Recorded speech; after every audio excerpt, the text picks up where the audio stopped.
Hearing Fang Kanghai's words, everyone fell silent in unison. They had killed an Emperor stage transcendent being unintentionally, triggering and then activating a sight that certainly didn't look ordinary. Do you even hear what you're saying? Even Su Ran, for a moment, looked at Fang Kanghai with a somewhat strange expression in his eyes. It always felt like this senior carried a bit of his own style. All right, the Yang Guang Celestial Palace isn't the issue right now, Fang Kanghai, seemingly feeling that it wasn't quite right to put on airs, coughed lightly. It seems like we've attracted all the transcendent beings of the entire site. As his voice fell, terrifying auras rapidly approached from all directions. In but a breath's time, dozens of incredibly formidable creatures arrived on the scene, their eyes revealing a fierce light as they regarded the group. Any one of them was far stronger than those quasi-domineering level beings Su Ran, and the five little ones had killed before because these were genuine overlord stage beings. The difference was only one character, but it was like night and day. Quasi-domineering level beings, being king stage creatures trying to evolve into emperor species and failing, possessed far greater strength than ordinary king stage beings because they had faintly touched that threshold. But in terms of life level, they were still considered king species, whereas overlord stage beings were genuine emperor species. And at this moment, the arrival of these dozens of overlord stage beings was just the beginning. They did not strike immediately, but bowed their heads in unison, even the imperial crowns above their heads silently dimming down.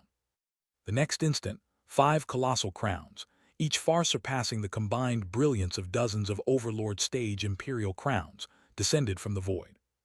5 beast emperors arrived together, encircling the pillar of light that pierced heaven and earth as well as the group of people below the pillar.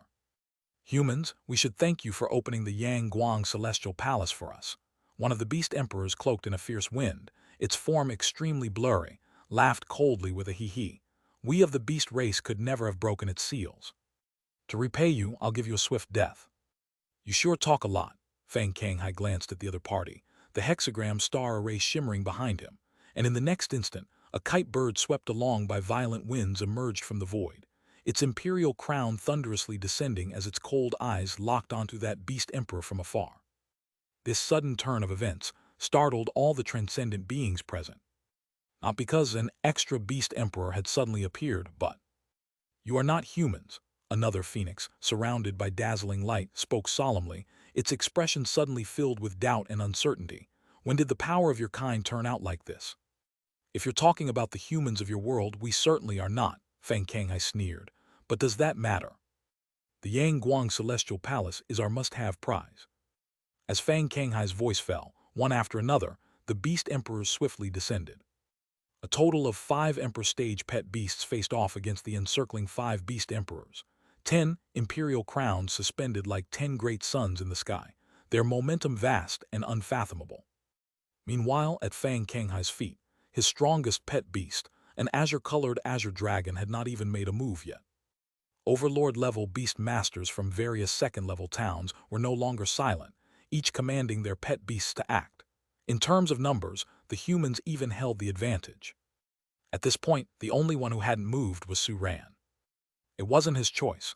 Transcendent beings below the overlord level simply didn't have the qualifications to stand here, and he couldn't beat any of these creatures. Behind him, the 5 little ones looked at each other. You look at me, I look at you, before finally commenting pompously on the domineering emperors present. Meow tilde, look at that big guy, it's also a cat. Xilu tilde, why aren't there any horses? Cha tilde, I see several turtles and even more dragons. Chirp, shouldn't birds be the most numerous? Luhu, actually there are quite a few bears too. Listening to the 5 little ones' nonchalant chatter, and witnessing a grand scene he had never seen before in his life, the bright group was overwhelmed with fear, almost fainting. Was it abnormal, or was this world abnormal? The sudden appearance of even more overlord and emperor stage beings on the humans' side also stupefied the transcendent beings present. Even the hatred at the forefront of their minds was temporarily dispersed, at this moment filled with a single thought. Who am I? Where am I? What am I supposed to do? Although I don't know exactly what kind of struggle you've had with the humans of your world, we're not interested in getting involved, and there's no need for you to lump us together with them. Seeing that intimidation had subdued the other side, Fang Kanghai's tone eased slightly. If you set aside that hatred, the rule of transcendent beings is the survival of the fittest. Now that we are stronger, you should know what to do, right? HMPH, the Radiant Phoenix snorted softly, its tone laced with extreme dissatisfaction. I admit you have some advantage, but if it comes to a fight to the death, you might not come out on top either. The Yang Guang Celestial Palace belongs to this place by right. You outsiders think to compete for it alone, bypassing us. So it's a contest of skills then, Fang Kanghai sneered. We shall enter together, whoever gets it keeps it. Fine. The voice of the Radiant Phoenix still carried a heavy dissatisfaction, but it also knew that this was the best result it could hope for. These inexplicably powerful newcomers held the advantage against all the premier forces of this realm. Chapter 759, 359, Confrontation Entering the Heavenly Palace. Desiring no further conversation, the Radiant Phoenix gave the other 4 Beast Emperors a look. Then they all flew into the column of light together. In an instant, mysterious runes emerged from the column of light, enveloping the 5 Beast Emperors with an invisible suppressing force that thunderously descended, causing their might to rapidly fall from Emperor stage until it settled at King stage. This shocking scene caused the movements of the 5 Beast Emperors to stiffen, and their expressions turned particularly ugly.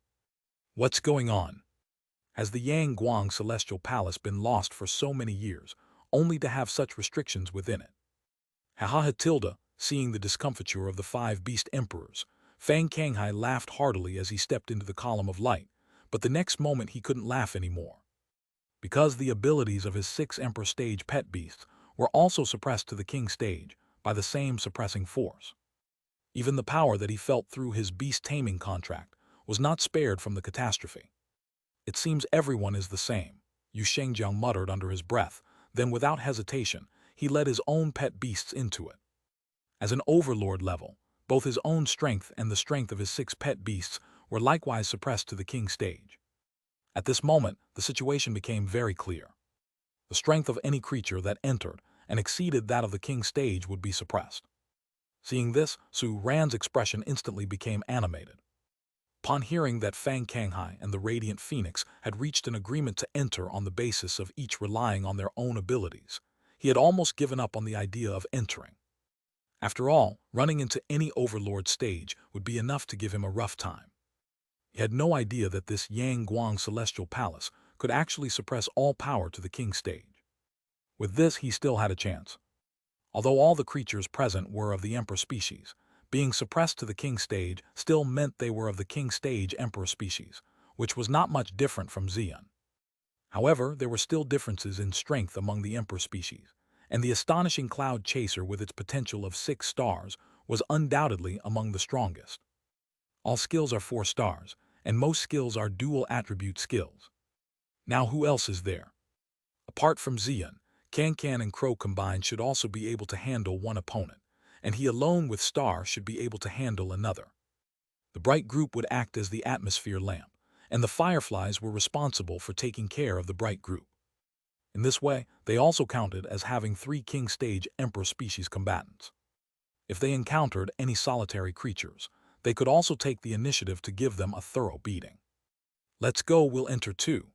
Having calculated for a moment, Su Ran suddenly gained considerable confidence, waved his hand, and led the 5 small ones into the column of light. Feeling their entry, the runes within the column of light flickered. However, these runes flew to Su Ran, and the 5 small ones only to voluntarily disperse in front of them. Truly weak bad luck. The other Overlord-level Beast Masters and Overlord stage Transcendent beings were also not daring to delay, fearing that lagging behind might give others a chance to snatch the good stuff. They surged into the column of light like a dark tide. Su Ran swore he had never seen so many Overlord stage in his life. Just like dumplings being dropped into boiling water. Sensing the urgency, he didn't dare to delay any longer. He fiercely squeezed Star's belly, his form shooting through like a long rainbow piercing the sun, making for the silent depths of the heavenly palace. The earth gave rise to rock walls, each one taller than the last, transforming into a ladder reaching straight to the heavenly palace, with 1 man and 5 beasts surpassing one powerful creature after another, rushing into the opened gates of the heavenly palace without hesitation. After entering, it suddenly opened up. Su Ran's steps came to an abrupt halt in the vast main hall of the heavenly palace. All the transcendent beings that had entered before him had stopped here, because above everyone's heads at the highest point of the dome were embedded dazzling, colorful giant gems. Upon closer inspection, it was clear that within those gems, a variety of rare treasures were concealed, and the light was also emanating from these treasures. Cha, that's the eye of the gargoyle. Kankin let out a low cry, lifting its head high, gazing at one of the gems in the dome, that stone-like, eyeball-like orb. In just an instant, it recognized that this was another material it needed for its evolution. Suran nodded slightly, but did not take action immediately. The 5 beast emperors and Chairman Fang all stood still, which definitely meant something. He wanted to see what was so unusual about these gems first. Just at this moment, a figure swiftly flew in from the main entrance. It was a crow covered in crimson gold feathers, wrapped in rolling heat waves that made other creatures retreat by 3 feet. As soon as it entered the main hall, its gaze settled on the gems in the air. Its eyes instantly burst with an incredibly greedy and eager light. The Overlord stage fire crow flapped its wings fiercely without hesitation and took off, flying towards the high sky. Seeing the other beings standing around undisturbed, Suran suppressed the urgency in his heart and held his breath as he watched the fire crow. Initially, the fire crow was calm and composed. But as it flew about halfway up, its speed gradually slowed down, and its expression became increasingly painful. Even so, the fire crow did not give up. Looking at the gems so close at hand, the fire crow squeezed out every bit of potential, trying to take away a treasure from one of the gems that seemed infinitely attractive to it. A clear snap rang out in the deadly silent main hall, followed by a grating sound of bones cracking. The fire crow's body twisted rapidly and then, before the eyes of all, was instantly crushed by an immense force, turning into a mist of blood. What was even more eerie was that the blood mist did not drift down, but was instantly absorbed by the gems above the dome. After absorbing the blood mist, the luster of the gems became a few notches brighter. In this main hall, the closer to the dome, the stronger the pressure around. The pressure at the dome's location is enough to burst even an emperor species at the king stage, said Yu Shengjiang, who had at some point appeared beside Suran. Before you arrived, there had already been 5 or 6 unfortunate folks who died here. What's more frightening is that those gems absorb the flesh and blood of the burst victims to strengthen themselves. In other words, Yu Shengjiang paused. The more who die, the harder it is to get the items. What about long-range attacks? Suran asked with a solemn expression. Long-range attacks? Yu Shengjiang laughed, about to speak, but then he suddenly shut his mouth. Because there were already impatient creatures starting to try. On the side of the transcendent beings, a fox-like overlord suddenly spewed a cannon-like flame towards the high sky. In the past, such flames could easily incinerate everything, leaving not even ash behind. But now, before the eyes of all, the flame was rapidly weakened, dimming and fading away before even reaching the dome. If that were all, it might not have been too bad, but after the flame dispersed, a thread-like beam of light instantly shot down from the dome. Before the fire fox could react, it pierced right through its head. A tiny hole appeared in the fire fox's head, and then it collapsed loudly to the ground, losing all signs of life. Suran. Can't get close, can't attack. Suran's expression became intriguing. So how do we take away the things in the gems? If I knew, I would have taken them already. Yu Shengjiang spread his hands. Suran was momentarily at a loss for words. Forget it, Vice President Yu is unreliable. Xilu Tilda, could it have to do with the colors of these gems? Star carefully observed the gems above the dome, and then suddenly spoke up. The colors of the gems, Suran looked up. There were 9 gems above the dome, each of a different color. But what did that mean? Chirp, look at those stone statues. 12 shifted his gaze away from the dome above and scanned the other objects within the main hall. Then suddenly his body trembled as he let out a low cry. Suran looked around, and then a look of surprise appeared on his face. Too focused on looking at the dome, he had not noticed the surroundings. Within this main hall stood 9 colossal humanoid stone statues, each holding a different weapon, uniformly displaying a stark white rock color, save for one distinct feature. That was their eyes. The eyes of the statues were painted with different colors, the 9 colors exactly matching those of the gems in the air. Chapter 760-360, The Secret of the Statue. Seeing the creatures inside the main hall regain their caution, Su Ran gently exhaled a breath of fouled air. He knew the opportunity had arrived. The eye of the gargoyle that Kankan needed was sealed within a green gemstone. In front of it lay orange and blue gemstones. Su Ran dared not be overly confident. He knew that relying on his own power, it was impossible to take away so many resources under the watchful eyes of all. Even if he managed to break the seals, they would be snatched away. At most, he could only preserve one. Therefore, he had not set his sights on the other resources from the beginning. Instead of waiting for other creatures to gradually break the seals on the two gemstones in front, it would be better to use the resources within those two gemstones as bait and smoothly take away the eye of the gargoyle. Xian, Su Ran turned his head to glance at Xian and quickly began to communicate with it through contractual sensing. Meow Tilda understood. Xian's eyes narrowed slightly, and it nodded emphatically. Terrific bolts of thunder burst forth from its body in an instant, and the sudden surge in momentum drew countless gazes from the surroundings. The beast masters among the humans saw Su Ran was about to make a move, and each revealed a worrisome expression. Fang Kanghai's face was the first to become extremely solemn. Until now, the human side had not made a move. Was Su Ran going to be the first? Under the watchful eyes of many, Xian's form flashed like lightning, accompanied by a deep booming sound. Treading on Lei Jing, it flickered rapidly toward the gemstones suspended high up in the air. A fearsome bolt of lightning emerged from the void, striking down towards Xian in midair in an instant.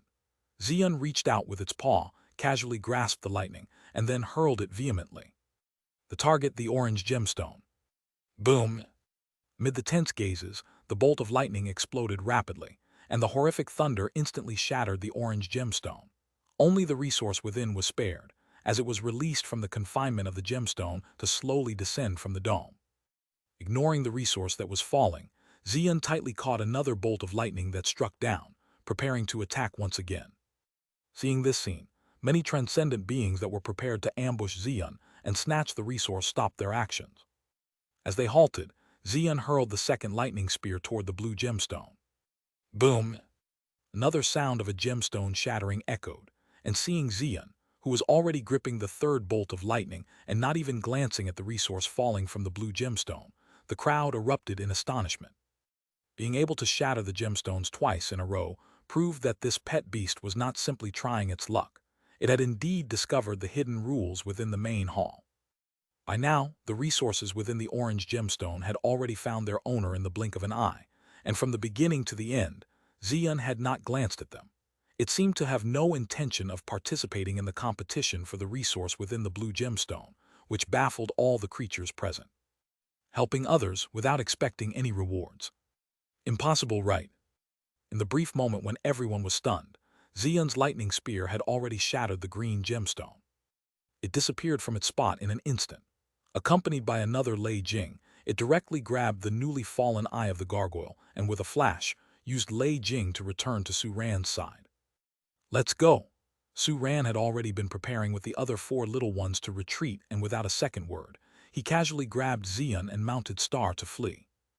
There was a low doorway beside the main hall, likely leading to the next opportunity. Of course, while making his escape, Su Ran did not forget another important matter. Hidden voice echoed in Fang Kanghai's ears. Senior, pay attention to the direction the statues are facing. Fang Kanghai's eyes shone with a strange light. 2 out of the 6 Emperor stage pet beasts behind him instantly made moves to cover Su Ran's retreat, and at the same time, his gaze rapidly swept across the statues. With Su Ran's reminder and the order in which he had shattered the 4 gemstones just now, Fang Kanghai quickly uncovered the pattern. A radiant smile appeared on his face. Good, very good. What would happen next in the main hall, Su Ran did not know. But barring any unexpected events, most of the resources from the remaining 5 gemstones would end up in the hands of the humans. At the moment, he followed the small doorway and quickly passed through the corridor to arrive at another hall. Compared to the main hall, this one was smaller in scale. It appeared to be a side hall. Inside, about a dozen beings were present, all of whom turned to look at Su Ran. These beings were those who had given up on the opportunities in the main hall and had arrived here ahead of time. Su Ran paid them no heed. The eye of the gargoyle was temporarily swallowed by Kankan and hidden in its stomach, not easily detectable. Walking over to a secluded corner, he began to carefully observe everything inside the side hall. Unlike the layout of the main hall, there were no statues in the side hall, nor gemstones in the dome. Instead, there stood several tall stone pillars. There were 12 pillars in total, all of the same size, each one about as thick as two people hugging and about 5 meters tall. At the top of each pillar, a hazy halo enveloped it, containing immense energy fluctuations, but the specifics were not visible. The 12 pillars were located in the center of the side hall, and the ground was engraved with mysterious patterns. The positions of the 12 pillars were precisely the 12 critical nodes of the pattern. The transcendent beings which had arrived early were circled around, yet none of them had taken the initiative to act. Smelling the lingering scent of blood within the side hall, Su-Ran knew that these pillars definitely also contained unknown dangers. For the time being, Su-Ran refrained from acting rashly and instead carefully observed everything in the side hall, trying to find clues to solve the puzzle. The transcendent beings that had been closely watching Su-Ran showed disappointment in their eyes. They were hoping that this human would rashly enter the range of the pillars, allowing them to obtain the opportunities before them more quickly. One of the beings, resembling a jackal overlord, flickered in its gaze slightly, then let out a faint chuckle. Human, why not try to obtain the treasures atop the pillars? If it were that easy, you wouldn't still be here, Su-Ran replied evenly, without changing his expression. Indeed, it's not easy, but there are successful precedents, the jackal overlord chuckled. Look at that pillar. Chapter 761, 361, Blood Sacrifice, Beast Sacrifice. Sensing that the transcendent beings inside the temple harbored ill intentions, Su-Ran naturally couldn't be bothered to keep up pretenses with them. Accompanied by his 5 small pet beasts, he quickly searched every part of the side hall, trying to find a clue. Time was of the essence. Unless something unexpected happened, the 5 remaining gems in the main hall had likely been shattered by now, and once their resources had been claimed, whether it be other beast masters or transcendent beings, they would all make their way here through the passage. Therefore, he needed to find clues that would be advantageous for himself and the humans as quickly as possible. Diligence pays off, and soon Su-Ran stopped in front of a wall in the side hall, where all the bricks were engraved with clear and mysterious lines. But the brick in front of him depicted a clear image among the countless ordinary ones, unremarkable at first glance but distinctly different once noticed. It was a scene of a human fighting a transcendent being. This one image alone couldn't prove anything. But Su-Ran knew he had grasped a corner of the clue. Feeling the veiled eyes of other transcendent beings glancing his way, Su-Ran knew he couldn't linger here too long, or he would give himself away. He silently moved away from that brick and started scanning the other bricks for anomalies. Soon, another brick with an image was discovered. Following the previous one, this showed a human defeating a transcendent being. Su-Ran shifted his gaze quickly, searching for other special bricks. Suddenly, he caught sight of an unusual brick. On that brick, 12 humans were capturing a transcendent being, surrounding a special formation with 12 stone pillars. That formation, identical to the one in the side hall, made Su-Ran vaguely realize something. Could it really be what he was thinking? No sooner had the thought occurred to Su-Ran than he saw 4 bricks with images, on which transcendent beings were nowhere to be found, with only 12 humans standing in the formation, cheering. Can find a way to erase the images on this brick. Su-Ran's expression suddenly changed, and he turned to block the view of the other transcendent beings while speaking through contractual sensing. Yes. Can immediately acted, its claws glowing with an earthy yellow light. In the next instant, a thin layer of stone resembling the brick's color coated the surface, covering all the images and even replicating the patterns of the surrounding bricks. In this way, the deception was nearly flawless. Su-Ran continued his search until he was certain there were no more bricks with hidden images, then returned with an indifferent expression to stand before the 12-pillar formation. "Humankind boy, have you found something?" The jackal overlord chuckled coldly, speaking casually. "Even if I had, I wouldn't tell you." Su-Ran glanced at the other party, replying calmly. The jackal overlord didn't take offense, but instead, its gaze flickered. It had been suspecting whether Su-Ran had discovered something, but with such a reaction from Su-Ran, it now felt that he probably hadn't found anything at all. As Su-Ran was exchanging words with the jackal overlord, new movement came from the passage. Figures emerged, and following Fang Kanghai, 5 beast emperors from the side of the transcendent beings appeared. None of these beast emperors had decreased in number, but each was wounded, indicating that the main hall had witnessed an intense struggle. The state of Fang Kanghai's 6 emperor stage pet beasts was slightly better, but they too were not unscathed. Subsequently, the Overlord stage beings and the Overlord-level beast masters from the human side also poured into the passage, entering the side hall. The humans quickly banded together, with Fang Kanghai shooting an inquiring glance at Su Ran, who had entered the side hall earliest. Without much hesitation, Su Ran directly shared his discovery with the excitement of a pounding heart. Elders in this side hall, we have the advantage. The Yang Guang Celestial Palace is a relic left by a powerful human civilization from another world, so many of its arrangements were made to benefit humans. If I'm not mistaken, this place was where the humans from that world would sacrifice transcendent beings after hunting them and obtain treasures. Combining what we know about the humans from that other world and the content of the murals, this guess is likely not wrong, Fang Kanghai spoke slowly. But you said we have the advantage, how so? On the mural, the 12 humans brought back more than 12 transcendent beings for sacrifice. Su Ran's eyes brightened, but in the last image, they all disappeared. This suggests that even if 12 transcendent beings die within the formation will continue to attack transcendent beings, but humans can enter it to gain treasures. So, we don't have to do anything, just wait for them to enter and sacrifice themselves 11 more times, and we can take the treasures right before their eyes. Yu Shengjiang's face showed a somewhat smug expression. Sounded exhilarating indeed. Other beast masters also began to smile at this moment. I'm afraid it's not that easy. Fang Kanghai dashed a bit of cold water on the group.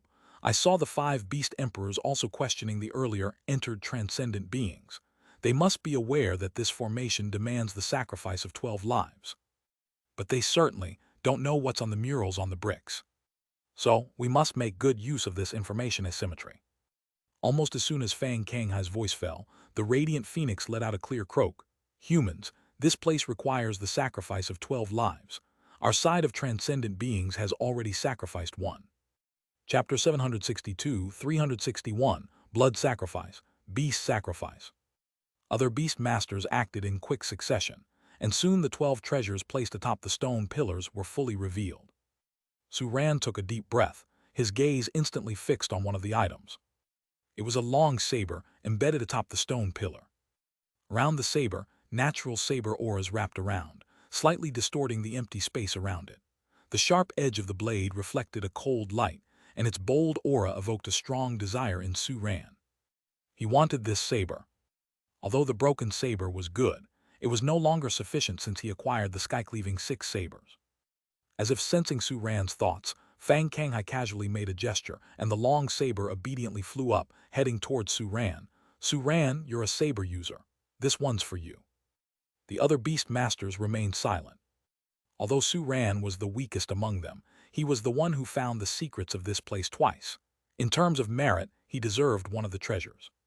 Thank you. Su Ran raised his hand to grasp the hilt, and the long saber suddenly let out a soft cry. As if resentful of being wielded, its radiant saber auras becoming frenzied in an instant, slicing fine bloodlines onto Su Ran's body. Su Ran's eyes quickly sharpened. The saber force he had comprehended from the sky-cleaving 6 sabers instantly erupted, inch by inch suppressing the surging saber auras back into the saber.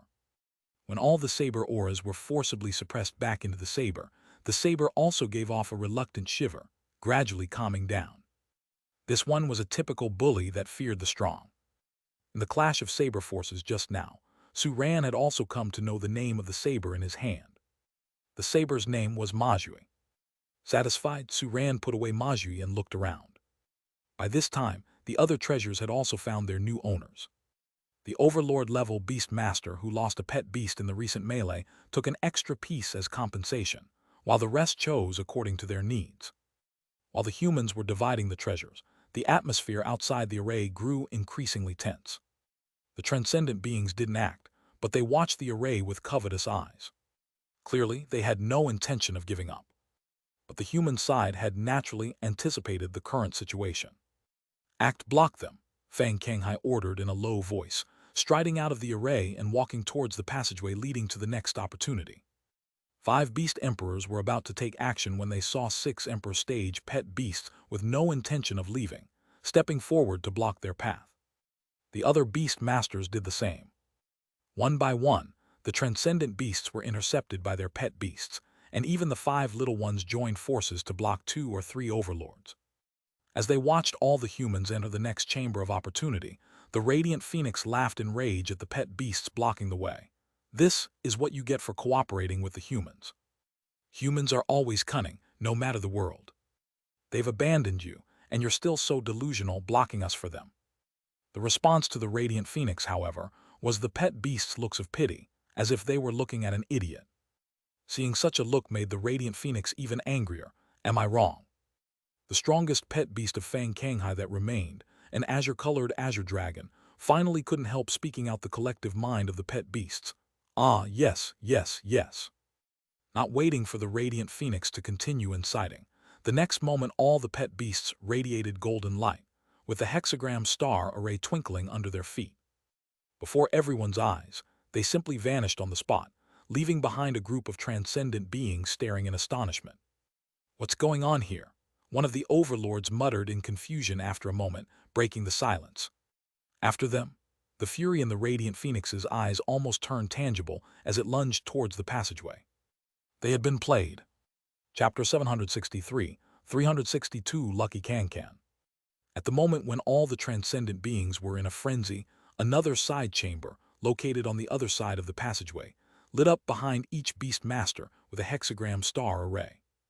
In the midst of the storm that was kicked up, all pet beasts returned. They really know nothing about the methods of a beast master, Fang Kanghai chuckled. It's a pity that such a trick can only deceive them once. Being able to deceive them once is enough, Zhou Qing, not far from Fang Kanghai, slowly said. Chairman Fang, there are only 4 halls in this Yang Guang Celestial Palace, right? Correct, 1 main and 3 side halls, 4 halls in total, Fang Kanghai nodded. When the Yang Guang Celestial Palace appeared, he had rode the giant dragon to circle around and observe, so he had some understanding of the structure of the Yang Guang Celestial Palace. Above the 4 halls, there is a second level, and if I'm not mistaken, one must go through all the halls to be able to enter it. In that case, why don't we just give up on this side hall and head to the next one? Qi Yuan's eyes flashed as he took the initiative to speak. Those transcendent beings will definitely not want to give up the opportunities here, so that would give us a moment to delay them. Fang Kanghai wore a contemplative expression, surveying the surroundings. Unlike the previous 2 halls, this one could be said to be completely empty, without a single object that looked like a treasure. Su Ran, what do you think? He turned his inquiring gaze to Su Ran, who was carefully observing in silence. The other beast masters also looked over at this moment. With Su Ran's impressive performance in the previous 2 halls, all the beast masters present had high expectations of him. I think, Su Ran scratched his head, not having found many important clues. With almost no treasures visible in this side hall, those transcendent beings likely won't linger, and might even think that we've taken the treasures here and have already entered the 4th hall. More importantly, I feel that the treasures here might be even more important than those in the first 2 main halls. Su Ran's voice held a certain firmness. Hearing this, Fang Kanghai immediately looked surprised. Have you already discovered the opportunities here? Not yet, but I have some speculations. Su Ran turned his head to look at the empty hall, exchanging a glance with Can-Can. Chatilda, look at me. Can-Can extended a paw, pressed firmly upon the earth, and then a terracotta-colored halo erupted around them. After 1 breath's time, the halo dissipated, and Can-Can walked confidently to a certain spot within the hall. Just as expected. A hint of joy appeared in Su Ran's eyes. If the secret was not on the ground, then it could naturally be beneath it. He quickly walked over to the spot indicated by Can-Can, carefully examining the floor tile under his feet. This floor tile looked like a painting, but upon closer inspection, there was an incongruent spot. He cautiously stepped forward, pressing down an inch on the mismatched spot, and then the entire painting seemed to harmonize. A deep roaring sound echoed from beneath, and the whole floor tile instantly split into 2, flipping outward to reveal a stone pillar that was slowly rising. Stone pillar? Su Ran's eyes brightened. He was familiar with this scene. Can-Can, continue. Signaling Can-Can to keep looking for other pillars, Su Ran began to examine the pillar that had just risen. Unlike the pillars he encountered in the ruins before, this one bore no marks of weapons, smooth as new. What's this? Fang Kanghai strode over, looking at the stone pillar with a puzzled expression. I previously discovered a ruin left by a human force from another world. It had become a ruin, but some opportunities there were not destroyed, Su Ran explained. Seeing that this place was empty, I thought of this possibility. This must be a method of protecting legacies in that world, and the things they protected are probably more precious than what we've discovered before. Hearing this, the other beast masters showed excited expressions. They agreed with what Su Ran said. They hadn't expected to be so lucky, discovering the way to open this place so quickly. Good thing we didn't just leave, otherwise we would have missed out on this precious opportunity, Qi Yuan said with a laugh and a hint of self-mockery. As everyone talked and laughed, Can had already found the second unusual spot. With the experience of the first, Su Ran repeated the process, and quickly the second pillar rose amid the rumbling sound. As Su Ran and Can prepared to activate the third spot, a series of rumbling sounds came from the passageway, making all the beast masters present slightly change their expressions. The transcendent beings were coming. Block them in the passageway, Fang Kanghai grunted, making a decisive command, as 6 Emperor Stage pet beasts simultaneously unleashed their power, blocking the entrance to the passageway. Just now, humans had taken the first step with a stratagem to block the following transcendent beings. The narrow yet sturdy passageway was not something that transcendent beings suppressed to king stage strength could forcibly break through. As long as the humans' pet beasts focused their fire on the other side of the passageway, keeping the transcendent beings at bay, they'd have no strategy left. Other Overlord stage pet beasts followed closely behind, attacks bursting towards the passageway entrance without a dead angle. The transcendent beings who had just peeked their heads out of the passageway were directly confused by a barrage of attacks, and their charge was immediately contained amidst angry roars.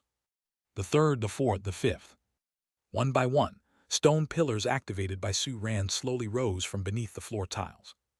Eventually, within the originally empty palace, a total of 10 stone pillars appeared. These 10 pillars formed a gigantic circle, and when the last pillar had completely risen, the tremendous power hidden within the pillars was immediately triggered, gathering together and causing the center of the palace to rapidly distort in space. Chapter 764, 362 Lucky Can. A dark and obscure cave entrance appeared in the center of the palace. On the other side of the entrance, there were countless points of light, like stars. I'll go in and scout ahead. Fang Kanghai nodded at the others and strode into it. After a moment, Fang Kanghai emerged from the darkness, his expression a bit strange. Chairman Fang, did you find anything? The other beast masters asked one after another. It's hard to describe. What I found is very precious but useless to me. Fang Kanghai paused.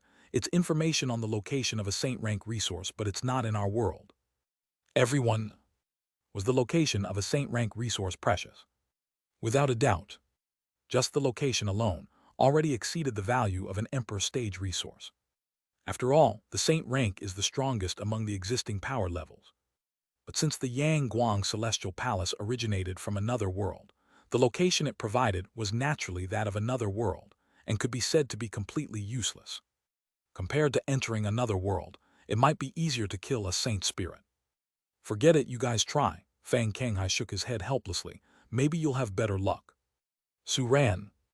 I'll wait. Su Ran cleared his throat. You go first. He never had much confidence in matters of luck. Then I'll give it a try. Yu Shengjung, who had been itching to go, laughed heartily and strode into the darkness. Moments later, he emerged with an odd look on his face. I got a sword technique. It feels pretty powerful. Though you've never used a sword, old you certainly look the part. Qi Cheng smiled with pursed lips. Go away. Yu Shengjung waved his hand irritably. I'll get a sword when I'm back and figure it out. I'll try. Qi Yuan entered and soon came out with joy on his face, holding a resource in his hand that had reached the Emperor Stage level in terms of energy intensity. Immediately, many envious gazes were cast his way. Even Su Ran felt a pang of desire. One by one, the beast masters entered the dark cave to try their luck. Some, like Fang Kanghai, were unfortunate and only obtained completely useless resource clues, while others had great luck and acquired valuable resources. When all the other beast masters had entered the cave, Su Ran finally stood up, walked nervously into the darkness. Entering the cave, all he could see was darkness enveloping him, making everything else dim without a trace of light. However, this sensation lasted only about the span of a breath. Soon after, countless shiny points appeared in the air, all of equal size, some bright and some dim, each faintly projecting an aura that attracted Su-Ran. Intuitively, Su-Ran understood the rules of this place. He could choose one of the points of light to take with him, the specifics of which would be revealed after his selection. He could judge based on the brightness of the light and the aura projected from the points. No wonder the seniors' picks varied in quality. This was no different from a blind box drawing. Su-Ran complained to himself, and then walked toward the nearest point of light. This point was quite bright, and the faint aura it projected also brought a distinct sensation of heat to Su-Ran. Unsurprisingly, it should be related to the fire attribute. He then approached a second point of light. A thunder attribute. Wait a minute, Su-Ran stroked his chin and stopped in his tracks.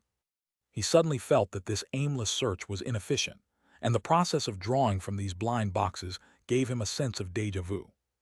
That's right, it was similar to when he searched for a beast egg in the beast egg library. How had he found Kankan's egg back then? If he remembered correctly, he used a blue item that the system drew, an insight mirror. It's just a pity that he hadn't drawn it again after that. After so many lottery drawings, Su-Ran had realized that the items drawn by the system often had a strong bias and were usually useful to him. This randomness wasn't serious at all. So what were the odds of drawing an insight mirror if he tried his luck now? System, you understand what I mean, right? He murmured to himself, then opened the lottery drawing page. The last resource allocation had just finished not long ago, and he didn't have many pleasure points left, but he could still afford to do 40 or so single draws. With the insight mirror in his mind, Su-Ran started to do single draws after a long absence. By the third draw, a smile appeared on his face. System, Daddy loves me. With the insight mirror put on, Su-Ran quickly scanned all the light points before his eyes. At this moment, each light point changed in his view. Although he still couldn't see what was inside them, they became large and small, some as tiny as a knuckle, others as big as meters in diameter. Without doubt, the bigger the light point, the better the stuff inside. With the godly assist of the insight mirror, the speed of screening light points suddenly increased. Su-Ran picked only the large ones, stopping and going, and quickly reached the dark depths. A massive ball of light almost 10 meters in diameter caught Su-Ran's full attention. You're the one. He took a deep breath and pressed down hard on this light point. The next moment, the lights all around dimmed, while the one in Su-Ran's hand shone even more brightly. The effect of the insight mirror disappeared automatically, and an object fell into Su-Ran's palm from the dazzling light. Su-Ran felt a sudden heaviness in his hand, as if he had picked up a little mountain, and he stumbled. He quickly used his other hand too, veins popping on his forehead, and with all his might, he finally managed to lift the thing which was no bigger than half of his palm. This was really outrageous, considering that Su-Ran's strength now was no less than that of King Stage. With the power to destroy a 3-level town, one can imagine how great that strength was, and yet such power was still needed to lift this tiny object. Su-Ran couldn't help but take a closer look. It was a 6-sided crystal, with earthy yellow liquid slowly flowing beneath a surface clear as glass. The earthy yellow liquid had a dense texture, containing a tremendous power that moved Su-Ran instantly. If one observed carefully, they could see cold metals, the stark whiteness of rocks, and the brown-green of plants mixed into the earthy yellow liquid, containing a massive life force. Looking at this wholly unfamiliar resource, information Su-Ran once looked up in the documents came to his mind. Is this marrow of thick soil? Su-Ran's expression gradually became strange. Could this ruin be Kankan's lucky place? Otherwise, how could he explain that among the 4 resources obtained, 3 were related to Kankan? The vein origin stone obtained from defeating the armored beast king, the eye of the gargoyle from the main hall, and the marrow of thick soil he had just acquired. Had Kankan's evolution materials just come together like this? With both hands struggling to move the marrow of thick soil, Su-Ran already knew why it had such a terrifying weight. The term thick soil referred to the earth itself, not merely thick dirt. In the attributes of this world, the earth attribute corresponds to the earth itself. Metals, rocks, trees, all of these are a part of the earth and thus belong to the earth attribute as well. Therefore, thick soil can be seen as the most complete, purest earth attribute power. The marrow of thick soil is the product of the supreme compression of thick soil's power.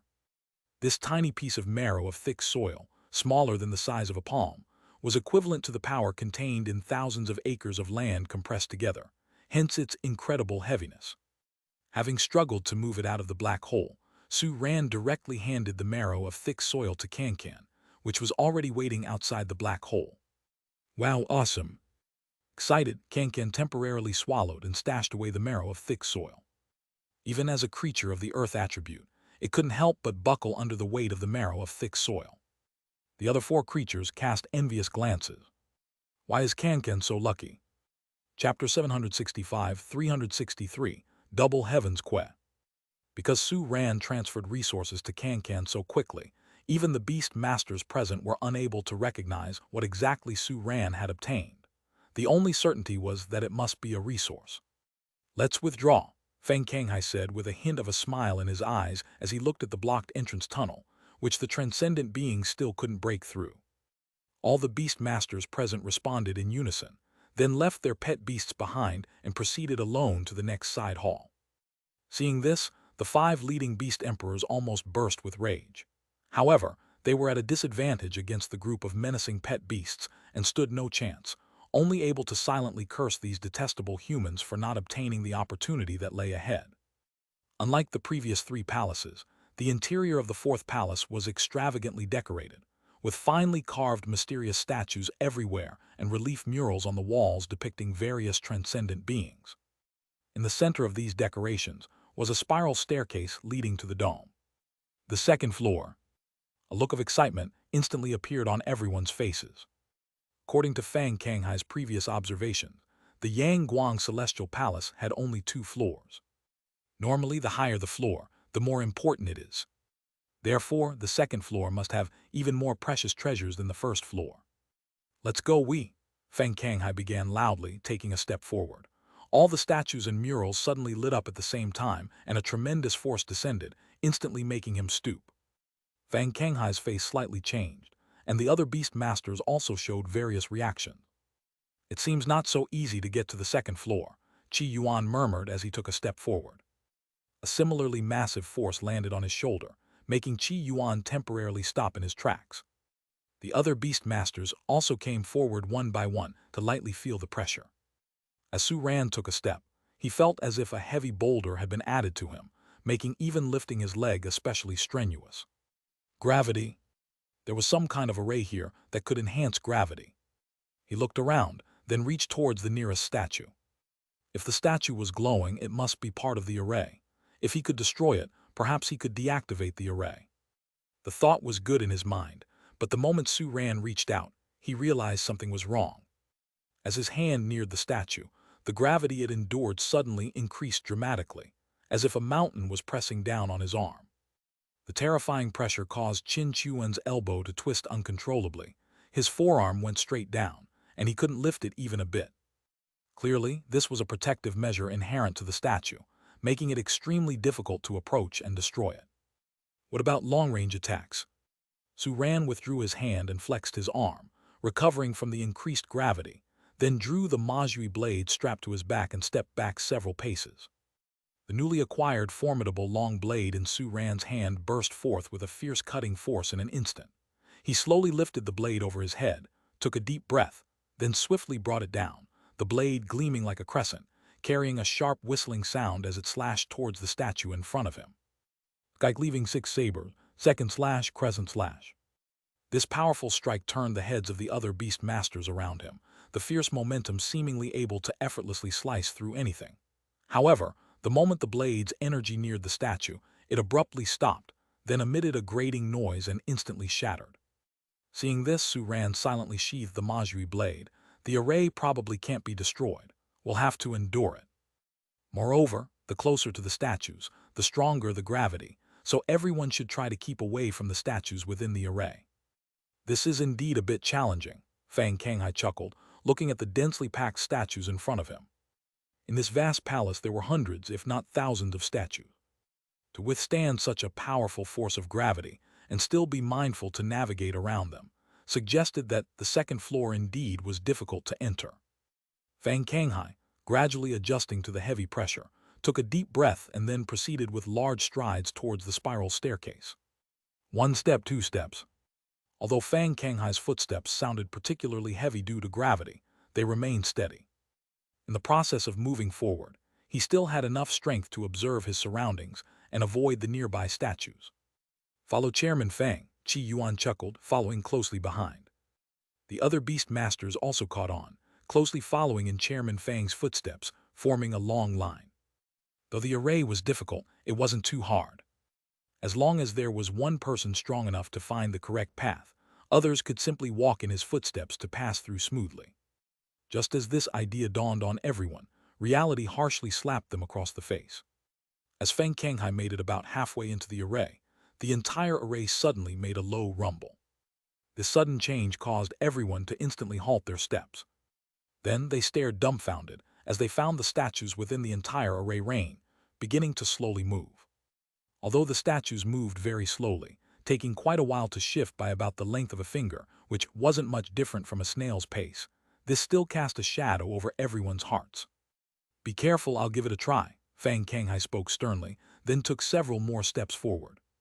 His expression darkened, and the expressions of the others changed as well. Because as Fang Kanghai drew nearer to the staircase at the center of the array, the statues moved faster.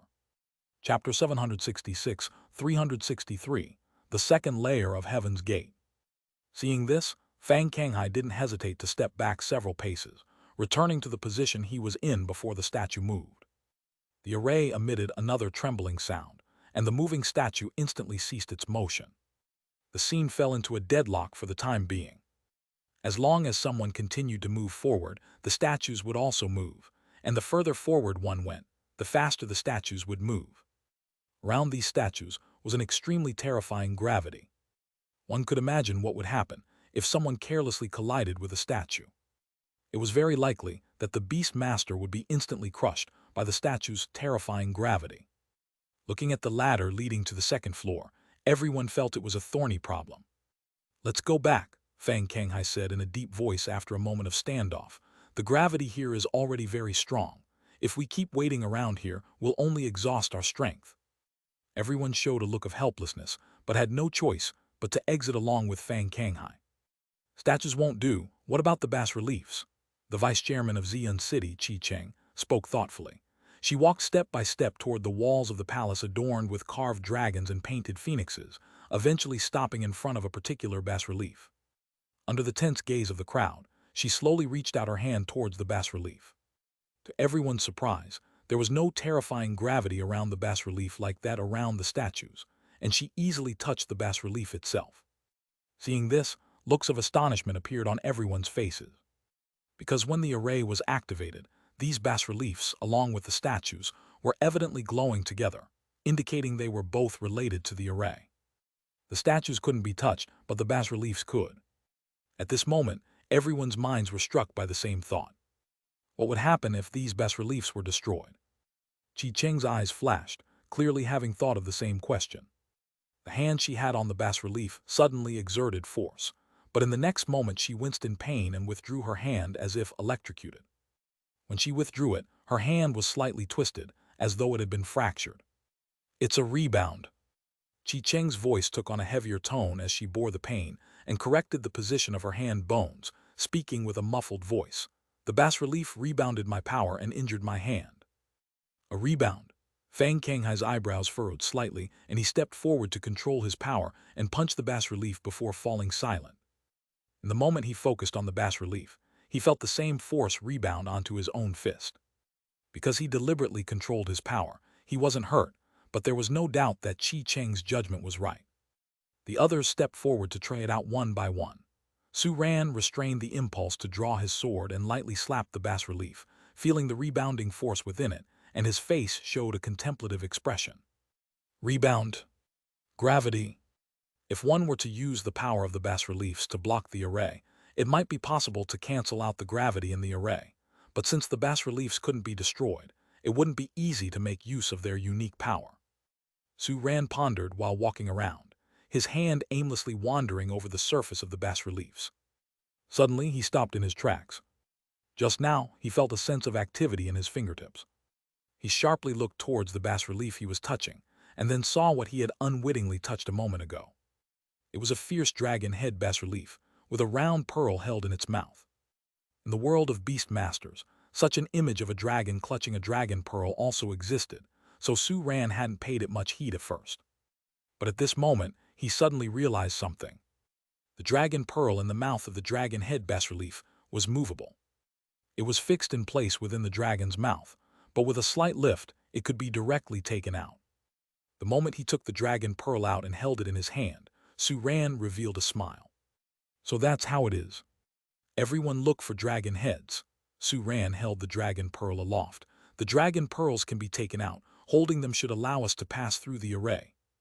Upon a single glance at the dragon pearl and the dragon head beside Su-Ran, everyone immediately understood how to operate it.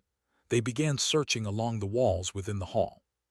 After scouring the 4 walls, they found only 9 dragon pearls, which meant they had to ascend the ladder in 2 groups.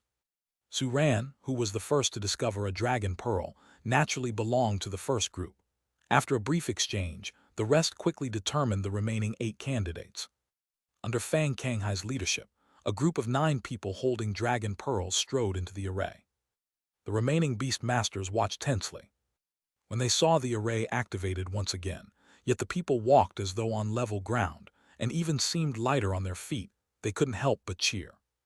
With such speed, even if the statues came to life, they could easily dodge them. In no time, the first group had crossed half the distance. Once again the array vibrated, the statues began moving erratically, and as the 9 continued deeper, their speed kept increasing until afterimages appeared. But no matter how fast the statues moved, the 9, unbound by gravity, could easily evade them. In the midst of cheers from those waiting outside the array, Fang Kanghai, Su-Ran, and the other 7 successfully reached the staircase leading to the 2nd level. The moment they reached the staircase, the dragon pearls in their hands violently trembled, bursting with an urge to break free. The 9 looked at each other, then released their hands simultaneously. Like 9 streaks of rainbow light crossing the array, the dragon pearls instantly flew back into the mouths of the dragon head reliefs. The second batch of eager beast masters quickly obtained the dragon pearls and entered the array. Eventually, everyone gathered at the staircase and moved to the 2nd level together. At the same time, a series of hexagram star arrays appeared, and the pet beasts that were blocked in the 2nd side hall were called back one by one. As all the human beast masters and pet beasts disappeared up the staircase to the 2nd level, the entrance passageway of the 3rd side hall soon filled with furious roars. Figures crossed the passageway in an instant, and upon seeing the empty 3rd side hall, their expressions turned particularly grim. Damn humans! The giant dragon beast emperor among the 5 beast emperors let out a roar and without any hesitation spread its wings and pursued them. Already proud and unyielding, it had been completely driven mad by the frustration of being blocked at the passage entrance. The next moment, the statues in the center and the relief sculptures on the walls all lit up, and a terrifying gravity smashed down on the giant dragon beast emperor. It stumbled midair and crashed heavily towards the ground. Scram! The giant dragon beast emperor's fierce gaze locked onto the statues lighting up in the area. The rancor in its heart made it want to crush everything in sight to smithereens. Its enormous claw lunged without hesitation towards the nearest statues, while its huge tail swept across other statues on the opposite side, and its massive body pressed down like Mount Tai onto the statues below. Stop! The radiant phoenix suddenly perceived something, and its expression changed in an instant. However, its warning was already too late. As the giant dragon beast emperor's body touched the statues, a terrifying gravitational force erupted violently, instantly tearing its massive body to pieces, blood splattering on the spot. The faces of the other 4 beast emperors darkened in an instant. With the fall of one beast emperor, their ability to face off against the detestable humans was further diminished. Already proud and unyielding, it had been completely driven mad by the frustration of being blocked at the passage entrance. The next moment, the statues in the center and the relief sculptures on the walls all lit up, and a terrifying gravity smashed down on the giant dragon beast emperor. It stumbled midair and crashed heavily towards the ground. Scram! The giant dragon beast emperor's fierce gaze locked onto the statues lighting up in the area. The rancor in its heart made it want to crush everything in sight to smithereens. Its enormous claw lunged without hesitation towards the nearest statues, while its huge tail swept across other statues on the opposite side, and its massive body pressed down like Mount Tai onto the statues below. Stop! The radiant phoenix suddenly perceived something, and its expression changed in an instant. However, its warning was already too late. As the giant dragon beast emperor's body touched the statues, a terrifying gravitational force erupted violently, instantly tearing its massive body to pieces, blood splattering on the spot. The faces of the other 4 beast emperors darkened in an instant. With the fall of one beast emperor, their ability to face off against the detestable humans was further diminished.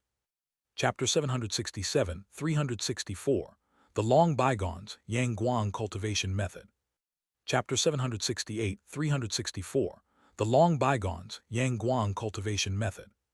To permanently solve the calamity of the beast race, the human race drove all the remaining power of the beast race here. We sacrificed ourselves, forever sealed the Dawn Realm, and branded the gateway to the Dawn Realm within the Kangaming boundary steel, bolstering the seal's power in the steel. As for what happened afterwards, I no longer know. The man shook his head slightly. I too wish to know why the sealed Dawn Realm has appeared here. Thank you, Senior, for informing us of the details of the final battle. Fang Kanghai's eyes showed a contemplative expression, and he made a mental note of Kangaming boundary steel and Kangaming lands. We have another matter to ask of you here. Our homeland is about to face an unprecedented catastrophe. His voice grew much lower. This catastrophe may cause massive casualties and even result in countless humans being displaced. We ventured here to find a way to become stronger, to enhance our individual strength in order to face the upcoming disaster. I wonder if you could assist us in some way, he said. Aren't the treasures within the 4 palaces of Yang Guang enough? The man slowly spoke. We are grateful for the treasures you bestowed upon us, but I'm afraid they alone may not be sufficient, Fang Kanghai replied with a helpless expression.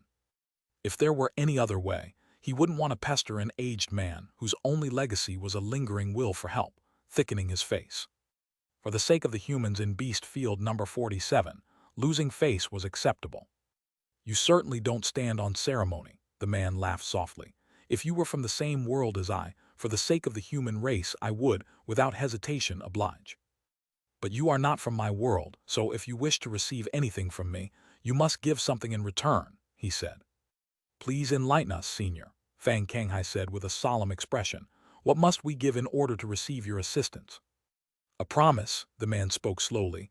You promise me one thing and I will help you. What is it? If the world you come from ever becomes an enemy of my world in the future, and my world is defeated, a flash of light passed through the man's eyes, you must do your utmost to preserve a path to survival for my world's human race. That's it, Fang Kanghai blinked. The other's request was indeed unexpected. Could the 2 worlds truly encounter each other in the future? Fang Kanghai felt it was unlikely to happen in his lifetime. I am willing, without hesitation, Fang Kanghai nodded quickly. Not just you, the man looked towards the people behind Fang Kanghai. I am willing. And me. One by one, the people voiced their willingness. Among the crowd, Su Ran's gaze flickered slightly. Whether it was an illusion or not, each time another person said they were willing, the aura of the man in front seemed to weaken slightly. I am willing, suppressing his thoughts, he too spoke up with the others. System detected the intrusion of foreign realm oath power and has neutralized the impact on the host. The line of text that appeared instantly caused Su Ran's eyes to narrow. The system had actually popped up at this moment. Oath power. Did that mean the man had used some unknown method to make everyone abide by the promise they had just given? Thoughts swirling in his mind, Su Ran kept his outward demeanor unchanged. The man, unaware of any anomaly, saw that everyone had said willing, and his face took on an additional smile. Show me this so-called beast-taming contract of yours. Very well, Fang Kanghai nodded slightly. The hexagram star array behind him intertwined, producing a mysterious power that surged, making the man's eyes narrow slightly. Interesting power. The man nodded his head slightly, indicating for Fang Kanghai to withdraw the power, and then fell into deep thought. Your beast-taming contracts are intriguing. After a moment, he spoke slowly. They can receive nurturing power from the contracted beast race. But your strength is insubstantial because, after receiving that nurturing power, you don't know how to use it, he went on. If you manipulate and master the nurturing power according to the ways of martial Tao, making it solid, your individual combat power could see a considerable boost in a short time. The man looked at Fang Kanghai. What do you think? Individual power. Fang Kanghai's expression shifted slightly. This could work. After the Beast Master's contract power reached the 5th stage, the power feedback from the 5 King Stage pet beasts was already sufficient to elevate his own strength to the King Stage. Once contract power entered the 6th stage, more pet beasts fed back power, and the proportion of feedback power further increased, allowing the Beast Master's individual combat ability to surpass that of the pet beasts. Even so, Overlord-level and Emperor-level Beast Masters still primarily commanded their pet beasts in battle, as they had limited means to utilize their own power directly. Many high-ranking Beast Masters studied weaponry and martial arts in an attempt to develop their own strength to a certain extent. However, there is no complete system for this yet.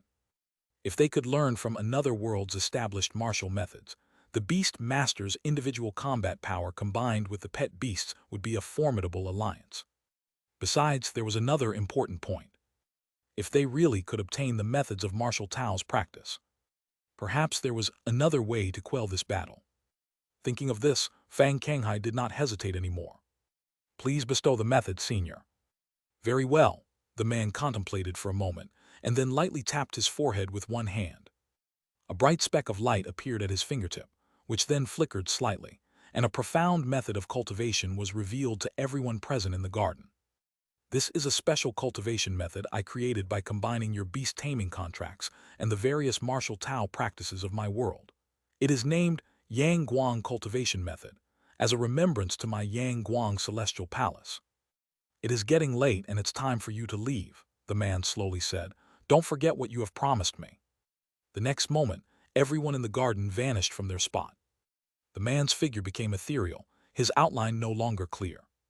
Alone, his face showed traces of fatigue.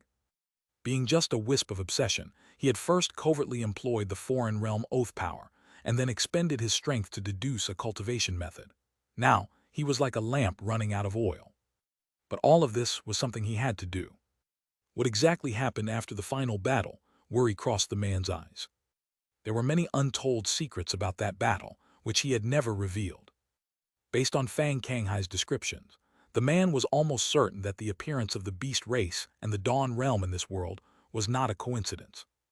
That's why he had guided everyone present to make an oath. If the scenario he dreaded ever unfolded in the future, there would at least be a glimmer of hope to remedy the situation. Feeling his power uncontrollably dissipating, struggling even to maintain his form, the man shook his head slightly. His figure, along with the entire garden, vanished like a mirage, leaving only a sigh echoing in the void. It's over, I've still left a trace in this world, he murmured.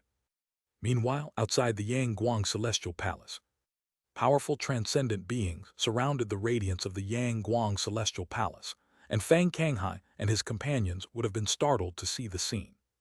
The number of transcendent beings appearing here far exceeded those that had entered the Yang Guang Celestial Palace before.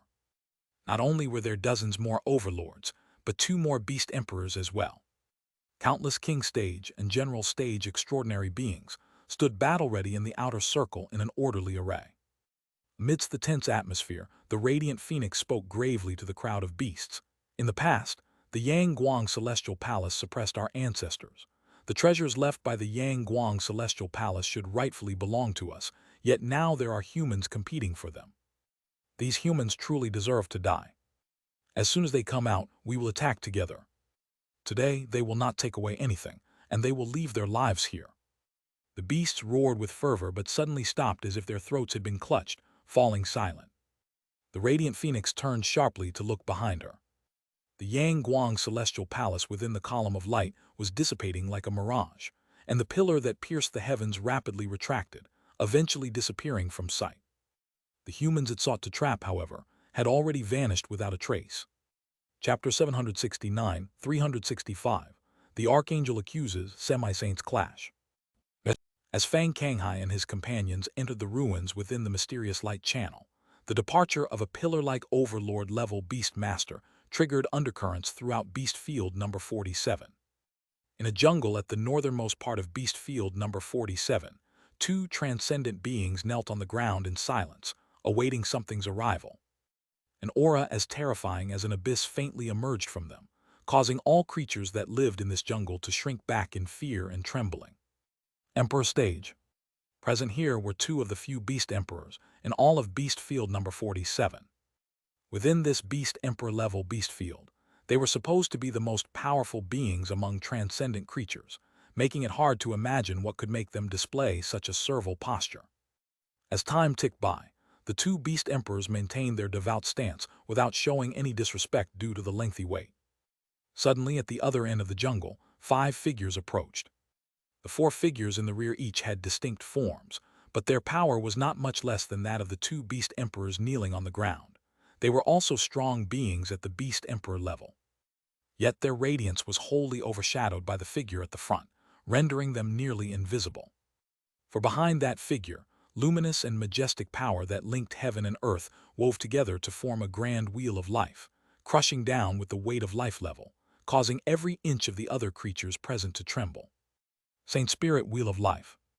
This leading figure was a powerful being that had evolved into the Holy Spirit race. The 2 Beast Emperors waiting on the ground grew even more respectful as the 5 figures drew near, and they spoke in unison. Welcome, Emissary.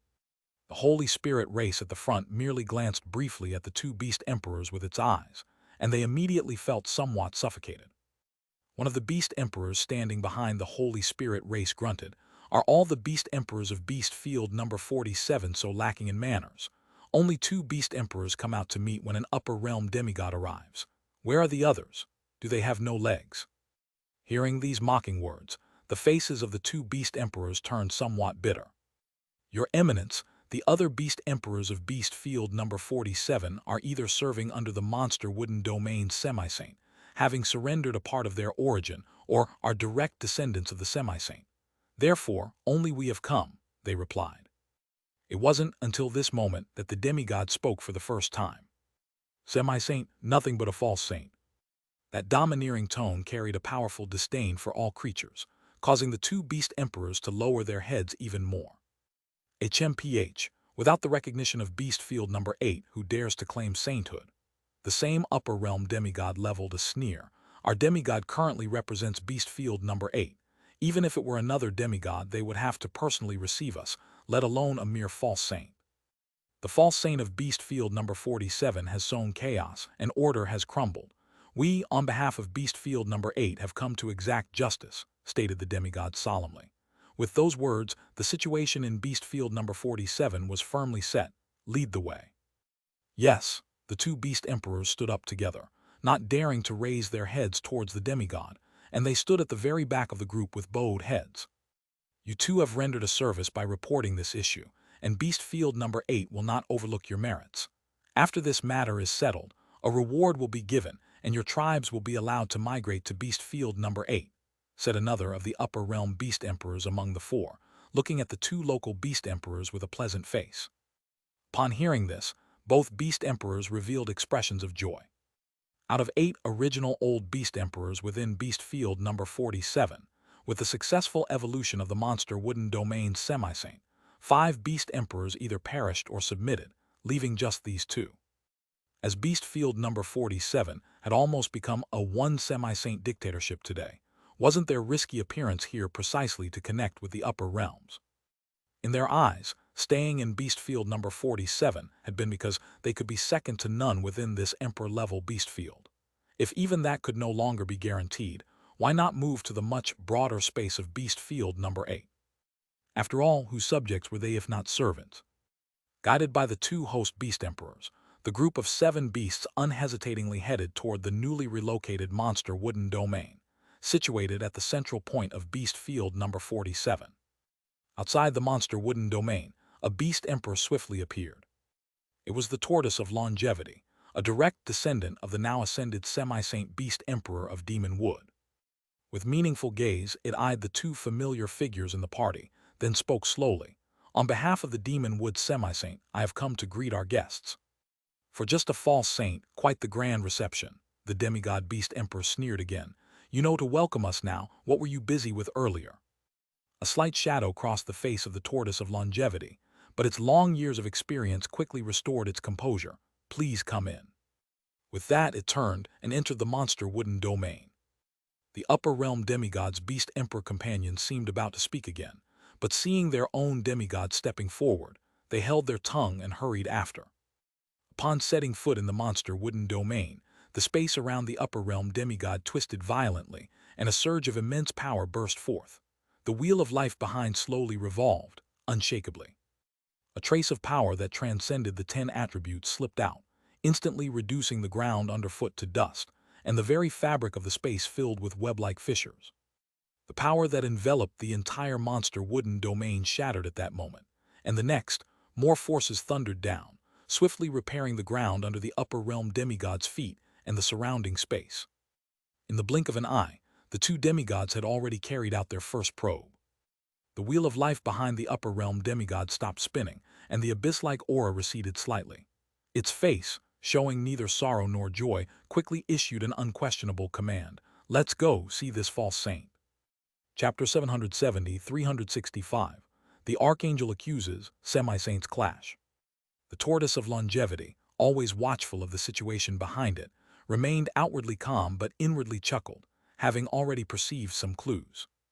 As an entity born alongside the demon wood demigod, it could be considered the most knowledgeable being about the demon wood demigod in this world just now. The trial might have seemed in favor of the upper realm demigod, but what it shattered was merely the diluted power that the demon wood demigod projected over the monster wooden domain. If they were to truly face off, it would likely be at a disadvantage. If this were not the case, the proud upper realm demigod would not have voluntarily restrained its aura. However, in a flash, the tortoise of longevity became pensive. What did it matter if it were stronger than this upper realm demigod? In the beast field number 8, there were plenty of beast saints, and the number of demigods was probably close to triple digits already. Such formidable strength was simply not something the current monster wooden domain could contend with. Even if humans from this domain were to join the fight, it would still be insufficient. This upper realm demigod was merely a messenger representing the upper realm.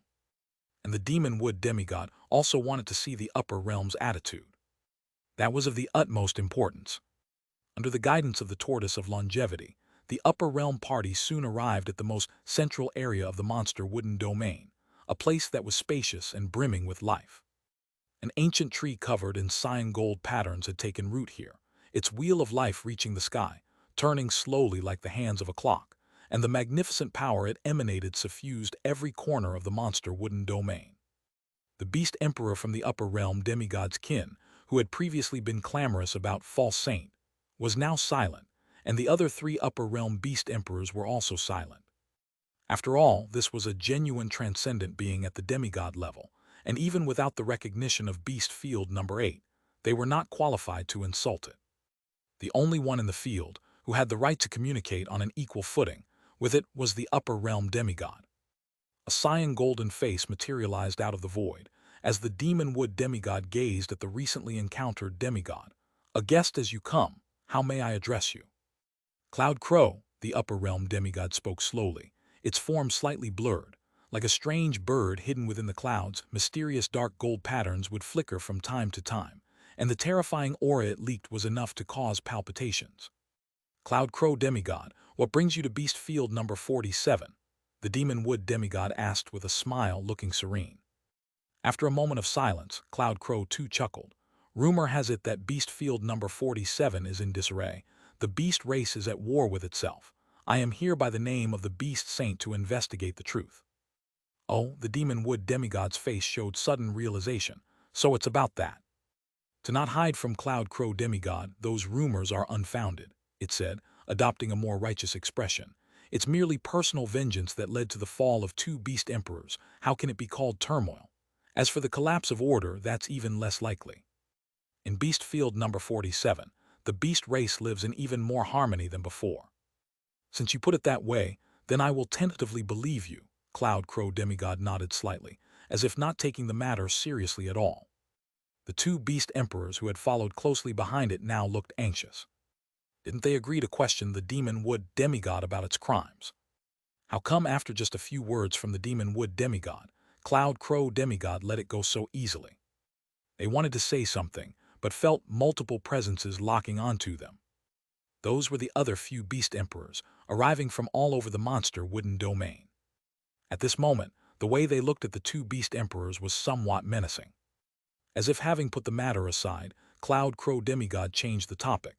Speaking of which, how long has it been since you broke through to the demigod realm?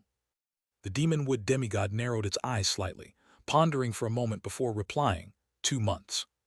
2 months, huh? Cloud Crow Demigod, who had been all smiles a second ago, suddenly burst with an intense aura. Behind it, the wheel of life spun rapidly, and a horrifying presence condescendingly descended. All sacred beings had given a clear order within the jurisdiction of the 8th beast field.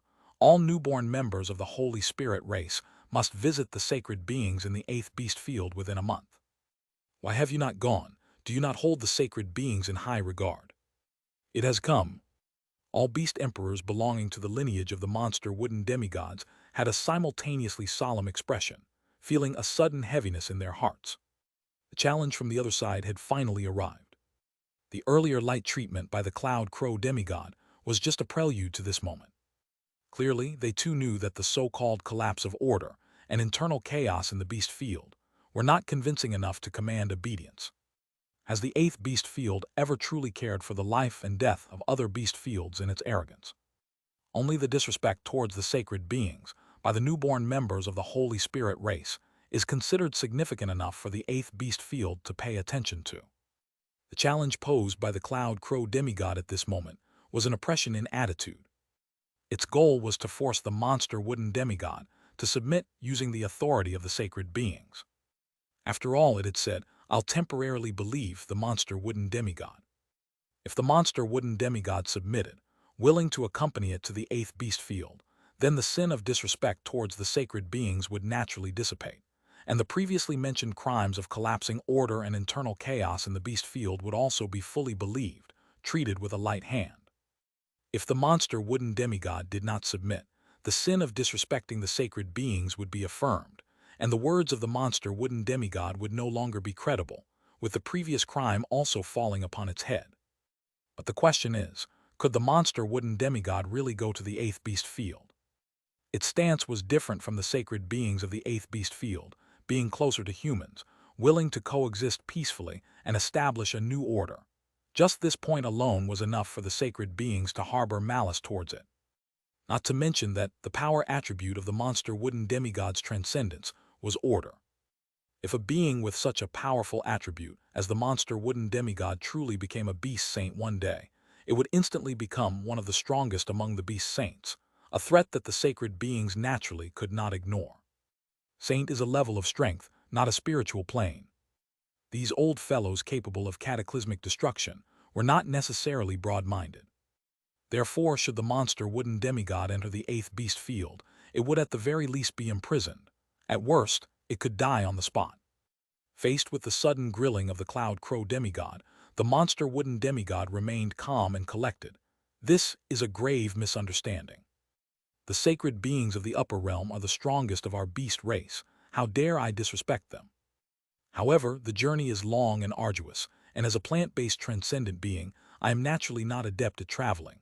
Furthermore, I have just broken through and my current realm is unstable. I fear a careless move could cause me to fall back to the Emperor's stage, becoming a laughingstock. I do not wish to waste the precious time of the sacred beings of the upper realm. Therefore, I hope the Cloud Crow demigod will report back to the upper realm, that once my realm is completely stable and I truly step into the Holy Spirit race, then I will visit the sacred beings. The monster wooden demigod spoke with great humility. At this moment, I am merely a false saint, and it would be improper to visit them hastily. Even the Cloud Crow demigod was stunned by the shameless words of the monster wooden demigod. Do you even listen to what you're saying? Just broke through, and the foundation is unstable, not yet a true member of the Holy Spirit race. You might drop at any moment, you're just a false saint, so it's improper to visit hastily. Oh, and the term false saint is when you coined yourself. Thinking to this point, even the Cloud Crow demigod found themselves momentarily at a loss for words, unsure of how to respond. Chapter 771, 366, The Battle of the Semi-Saint. Upon hearing the words of the demon wood demigod, the Cloud Crow demigod's eyes instantly narrowed. It had never expected the demon wood demigod to reject its offer so decisively. Do you understand the consequences this will bring?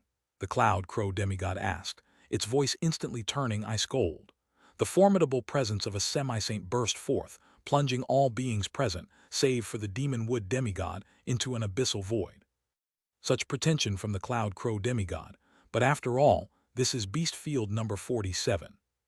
The demon wood demigod spoke calmly, its branches gently swaying. The pressure on its allied transcendent beings dissipated instantly, while the beast emperor from beast field number 8 and the two vassal beast emperors now felt an even greater pressure descending upon them. Speaking of which, since I've broken through, I've yet to cross hands with a counterpart of the same stage.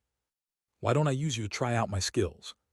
Having said this, before the cloud crow demigod could respond, the demon wood demigod's true body suddenly extended a branch covered in cyan gold patterns. The branch, like a divine whip, spread instantly, its imprinted patterns radiating divine light, shrouding the area in an instant.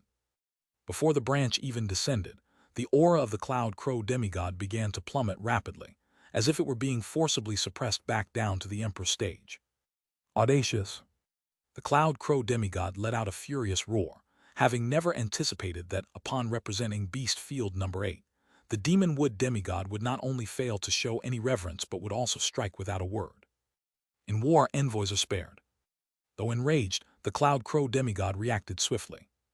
The bizarre force that seemed to be rewriting the order of the area made its heart shiver, but being also a master of the leap attribute, it was not about to sit idly by.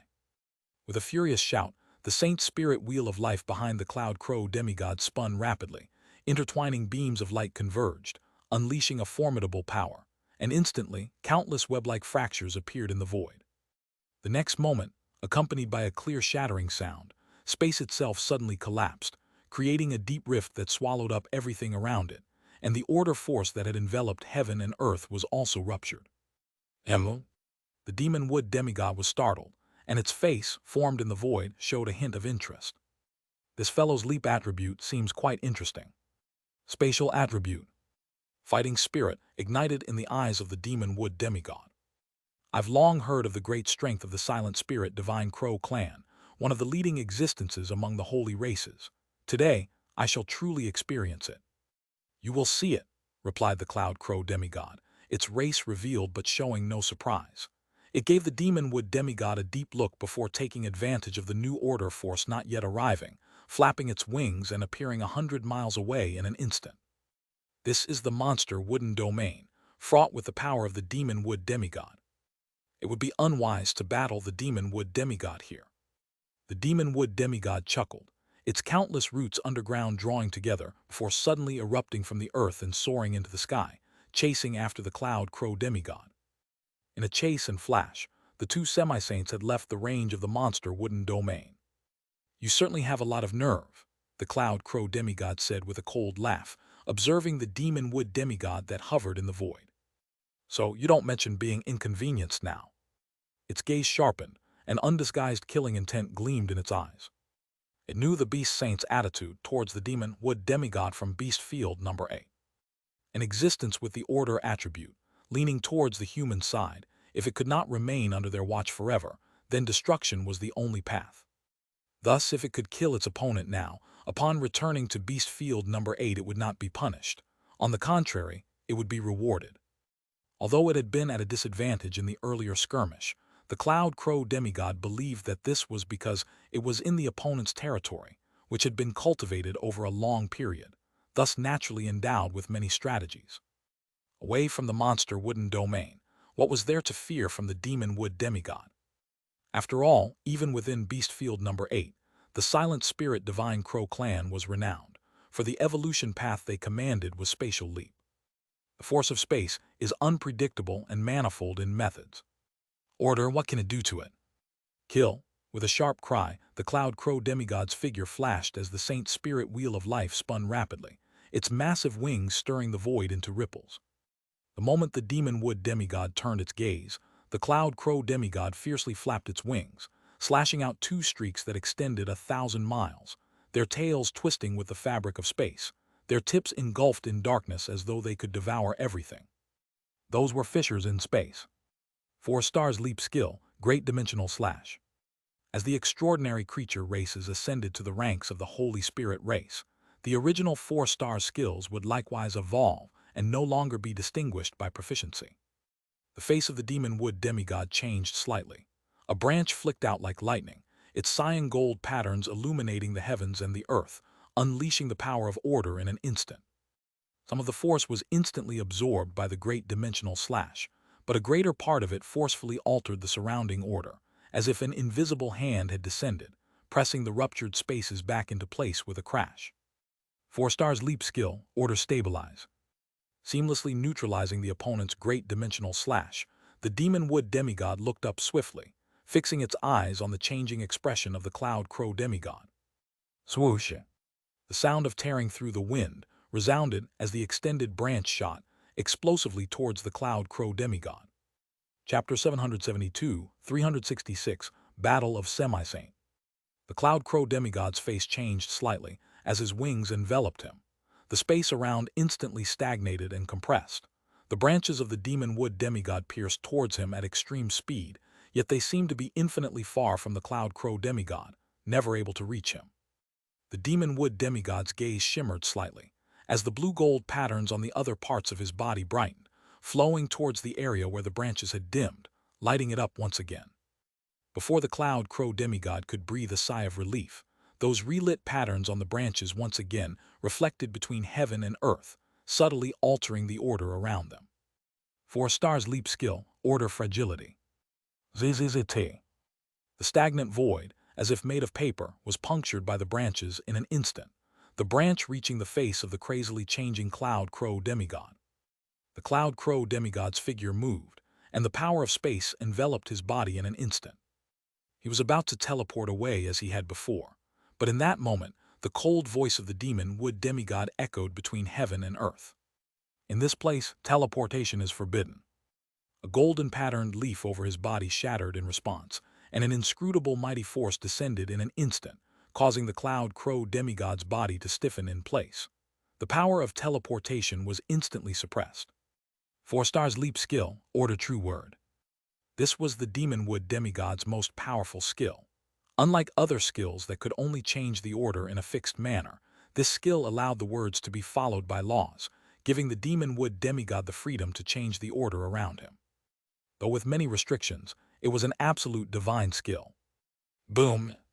The branch, like a whip striking the heavens, lashed viciously onto the body of the cloud crow demigod with a low boom, sending the cloud crow demigod flying, smashing a mountain miles away and stirring up a ring of shockwaves in the void. As he struck, the demon wood demigod's figure swiftly chased towards the cloud crow demigod's direction. But before he could reach the place where the cloud crow demigod had fallen after smashing the mountain, the cloud crow demigod let out an angry roar, his figure flashing as he killed towards the demon wood demigod. In his eyes, a strong sense of wariness and murderous intent emerged. At this moment, he completely understood why the saints within the 8th beast field were so wary of the demon wood demigod. The opponent, not yet grown into a saint spirit, was already able to change the rules of heaven and earth so capriciously. What level of terror would his strength reach the day he became a saint spirit? This fellow must die. The saint spirit wheel of life behind the cloud crow demigod began to spin at extreme speed, leaving countless cracks in the void around them with the traces of terrifying energy. In the surprised gaze of the demon wood demigod, the wheel of life actually merged directly into the cloud crow demigod's body. Then the cloud crow demigod let out a violent shout, his body instantly growing to nearly 100,000 meters, like a demonic god obscuring the sky and sun, fiercely charging towards the demon wood demigod. As the only 5-star skill mastered by the Emperor species after evolving into the Holy Spirit race, the Saint Spirit Wheel of Life was not just a simple symbol. It was a medium for the Holy Spirit race to run through the heavens and the earth with the power of their leap attribute, and was an important vessel for their leap attribute. Without it, the Holy Spirit race, having only mastered the leap attribute, would naturally be suppressed by the laws of heaven and earth. When necessary, the Holy Spirit race could temporarily become one with the Saint Spirit Wheel of Life, greatly boosting their strength for a short time. This special ability was also called the Holy Spirit form of the Holy Spirit race. Only in the Holy Spirit form could the Holy Spirit race display their most complete power. Looking at the overshadowing figure before him, the demon wood demigod spoke in a deep voice. In this place, the Holy Spirit form is forbidden to unfold. A leaf covered in golden patterns shattered in response, but only caused the cloud crow demigod's huge body to slightly quiver for a moment. Useless, the cloud crow demigod's arrogant voice echoed long in the heavens and earth. We are of the same stage, and your strength is insufficient to bind my Holy Spirit form. Not only that, my strength has greatly increased in the Holy Spirit form, and other powers you wish to bind through order will also fail. His voice carried a trace of ferociousness. Demon wood, you can't display the Holy Spirit form, can you? The Holy Spirit form is the strongest state of the Holy Spirit race, but to merge with the Saint Spirit wheel of life, there is one important condition. That is, at least one talent skill must be fused with the Saint Spirit wheel of life. The more talent skills merged, the stronger the Holy Spirit form becomes. I spent 8 years fusing my first talent skill with the Saint Spirit wheel of life, which already places me among the best of the Holy Spirit race. The fastest record for fusion in the 8th beast field is 8 months. And you have only evolved for 2 months. Without fusing your talent skills with the Saint Spirit wheel of life, you cannot unleash the Holy Spirit form. How can you fight me? Today you are surely doomed. Hearing that sharp and grating voice, the expression on the demon wood demigod's face became a bit more peculiar. Every word spoken by the cloud crow demigod was true. It's just.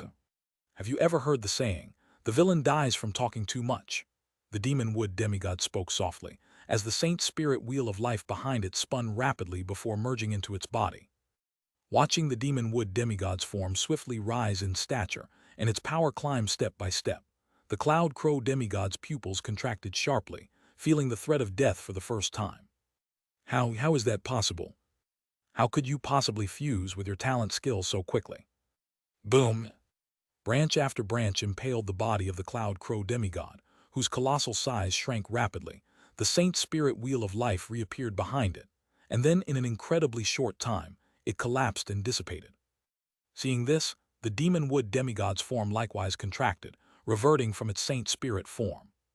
Exhaling slightly, a thinly veiled fatigue surfaced on its visage. The power of space was indeed mighty. Although it repeatedly suppressed its adversary with the order true word, it was always somehow narrowly escaping death at the hands of the cloud crow demigod. After the bout of its 100-patterned golden leaves, fewer than 70 remained, evidence of the fierceness of the battle that had unfolded. The vast area around them had completely turned to ruins, and even at this moment, the space was filled with countless web-like spatial rifts. The demon wood demigod stretched its body, with cyan gold patterns of light reflecting heaven and earth. Soon the spatial rifts healed, the shattered land was restored, and life began to flourish once again. Having done all this, the demon wood demigod looked even more weary. Its body descended slowly from midair and landed in front of the cloud crow demigod that had fallen to the ground. The next moment, a hint of surprise appeared in its eyes. Hearing that shrill and grating sound, the demon wood demigod's expression turned a shade more peculiar. Every word spoken by the cloud crow demigod was true. It's just. Have you ever heard the saying, the villain dies from talking too much? The demon wood demigod spoke softly, as the Saint Spirit wheel of life behind it spun rapidly before merging into its body. Watching the demon wood demigod's form swiftly rise in stature and its power climb step by step, the cloud crow demigod's pupils contracted sharply, feeling the threat of death for the first time. How is that possible? How could you possibly fuse with your talent skill so quickly? Boom! Branch after branch impaled the body of the cloud crow demigod, whose colossal size shrank rapidly. The Saint Spirit wheel of life reappeared behind it, and then in an incredibly short time, it collapsed and dissipated. Seeing this, the demon wood demigod's form likewise contracted, reverting from its Saint Spirit form. Exhaling slightly, a thinly veiled fatigue surfaced on its visage. The power of space was indeed mighty. Although it repeatedly suppressed its adversary with the order true word, it was always somehow narrowly escaping death at the hands of the cloud crow demigod. After the bout of its 100-patterned golden leaves, fewer than 70 remained, evidence of the fierceness of the battle that had unfolded. The vast area around them had completely turned to ruins, and even at this moment, the space was filled with countless web-like spatial rifts. The demon wood demigod stretched its body, with cyan gold patterns of light reflecting heaven and earth. Soon the spatial rifts healed, the shattered land was restored, and life began to flourish once again. Having done all this, the demon wood demigod looked even more weary. Its body descended slowly from midair and landed in front of the cloud crow demigod that had fallen to the ground. The next moment, a hint of surprise appeared in its eyes. Chapter 773, 367, External Aid Plan. Somewhere outside the mysterious light channel, the void suddenly twisted, and then a massive portal appeared out of nowhere. The next second, countless figures fell out of the portal like dumplings dropping into a pot. Quickly stabilizing his posture, Su-Ran softly landed and glanced back at the sky covered in mysterious light, his face filled with a touch of melancholy. He had finally returned. But immediately after, an expression of pleasant surprise emerged on his face. The so-called Dawn Realm, the relic they had entered through the mysterious light channel this time, had indeed yielded a rich harvest. In terms of pet beast resources, Can-Can had directly gathered all the resources needed for its evolution, and 12 had also obtained a main material for evolution. On a personal level, Su-Ran had acquired the first 5 of the sky-cleaving 6 sabers, and in the last moment, had received a special cultivation method called Yang Guang Cultivation Method, from the former owner of the Yang Guang Celestial Palace. At the moment, he hadn't yet had the chance to experience its profound mysteries. If it were as miraculous as the palace master had said, Su-Ran's personal power would soar in a short time. Maybe there will be a day when he would be up front fighting, and his pet beasts would be cheering 666 from behind. Don't be in a hurry to leave. Fang Kanghai's voice rang out at this moment. I know that it's very dangerous for high-ranking fighters to be absent from their cities for a long time, but there is an issue that requires everyone to discuss and come to a decision. How should we deal with the Yang Guang cultivation method we've just obtained? Hearing this question, people exchanged looks, each with different thoughts. Of course, we should spread it out, Yu Shengjiang, who was straightforward by nature, blurted out without a second thought. I've taken a brief look at this Yang Guang cultivation method, and it's really well suited for us beast masters. It can greatly enhance individual strength in a short amount of time. With a calamity hanging over us, the stronger our overall strength, the greater our chances of survival. Many beast masters nodded in agreement at this moment, obviously sharing Yu Shengjiang's view. However, Qi Yuan and several other beast masters didn't immediately express their opinions. About this, does Chairman Fang have another idea? Qi Yuan glanced at Fang Kanghai and spoke slowly. Please feel free to speak directly. I do indeed have a different thought, Fang Kanghai nodded candidly.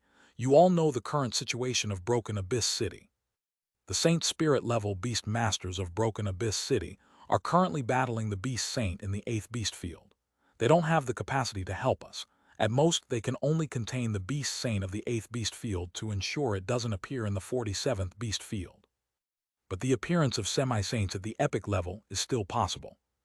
At the level of semi-saint, the only one we have who can fight them is Demon Wood Semi-Saint.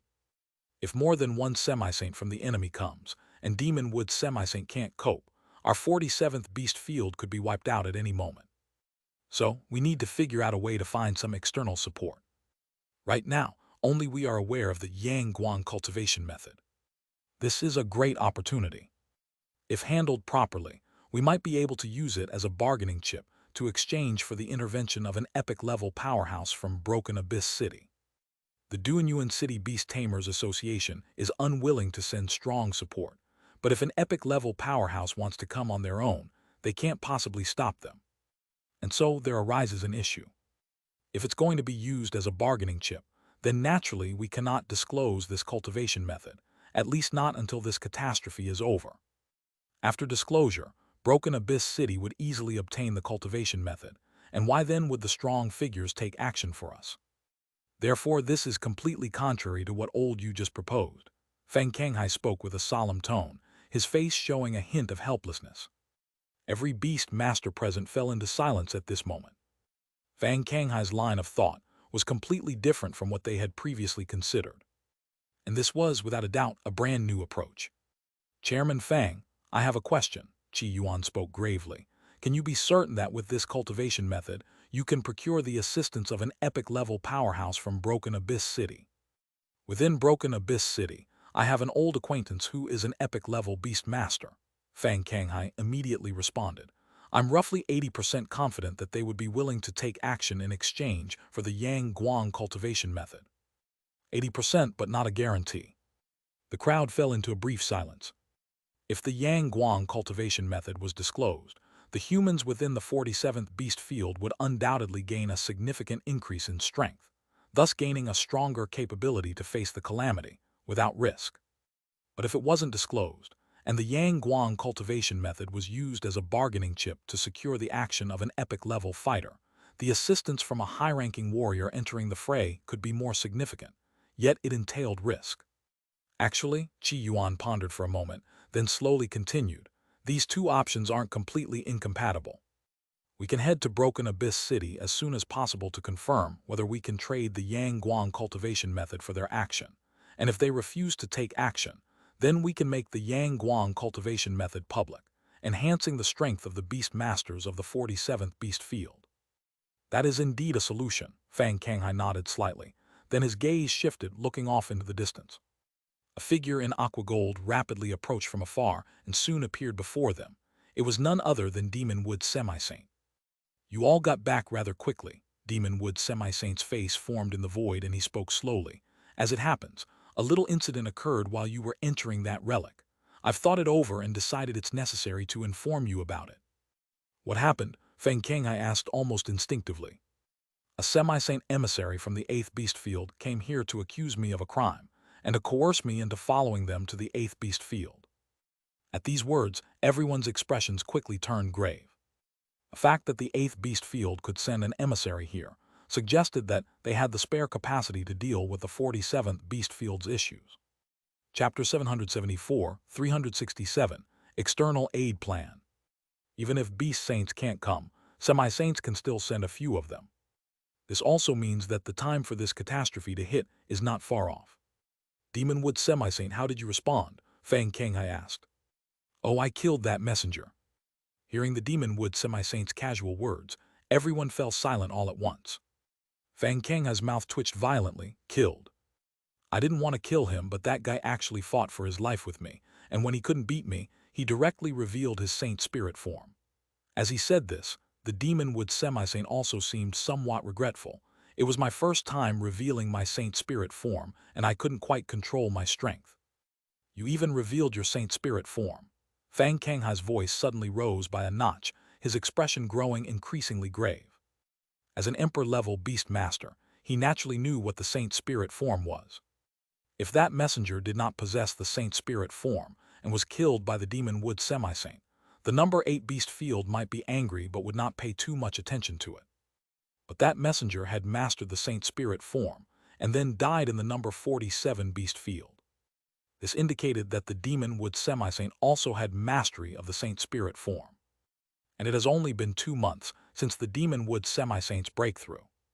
What is the concept of mastering the saint spirit form in 2 months? It is enough to make the number 8 beast field increase their level of vigilance by several folds. Originally, the Demon Wood Semi-Saint's order attribute and unique position had already made the number 8 beast field consider killing it in the cradle as soon as possible. After killing the Semi-Saint messenger this time, aside from other factors, the Semi-Saints who could still spare the strength from the number 8 beast field would probably have to come. Even with the main forces of the transcendent beings tied up in the frontal battle at Broken Abyss City, at least 5 or 6 Semi-Saints would need to be freed up to deal with this situation. Moreover, the timing of this battle's outbreak might also be brought forward due to this. But this couldn't be blamed on the Demon Wood Semi-Saint. After all, that foolish messenger had a murderous intent towards the Demon Wood Semi-Saint, and with such a forceful approach, the Demon Wood Semi-Saint couldn't just allow himself to be slaughtered, could he? At this point, everyone also realized the seriousness of the situation. Return to your respective cities and hold the fort, and remember not to leak even a bit of the cultivation method. Fang Kanghai's voice sank slightly, his gaze sternly sweeping over everyone present. This matter concerns the survival of the entire number 47 beast field. I will now covertly head to Broken Abyss City and try to persuade that epic-level beast master to lend his support. If he takes action, there is still a chance for things to turn around. Everyone nodded in unison. With things having come to this point, they understood the situation had changed. There's no great benefit in openly practicing the cultivation method now. Even if a few more semi-saints arrive, the overall strength enhancement of humans is nothing but a drop in the bucket. Solutions must be sought in high-end combat power. This mission has reached the stage where success is imperative. Su-ran, would you be willing to accompany me to Broken Abyss City? Fang Kanghai turned his gaze to Su-ran and spoke in a deep voice. Surprised at being called out, Su-ran's face showed an astonished expression. He never imagined that Fang Kanghai, going to Broken Abyss City, actually wanted to take him along. You're skilled in swordsmanship and focus on personal combat strength, which can be better demonstrated under the enhancement of the Yang Guang cultivation method. Fang Kanghai spoke softly. Since it's a trade, there has to be a showcase. The Yang Guang cultivation method is of great importance and cannot involve more people, so the choice had to be made from those present. Su-ran, being the weakest in strength and not needing to hold a city, was the most suitable. In that case, I must not shirk my responsibilities. Su-ran pondered for a moment and quickly nodded in agreement. His current main task 5 was to assist the human forces within the number 47 beast field in securing victory in this battle.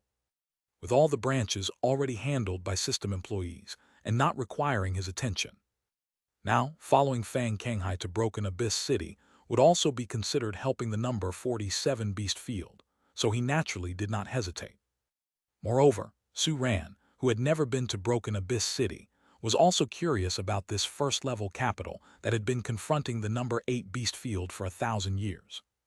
He swiftly climbed onto the jade-colored giant dragon's back with the 5 little ones and the bright group that had been brought out together.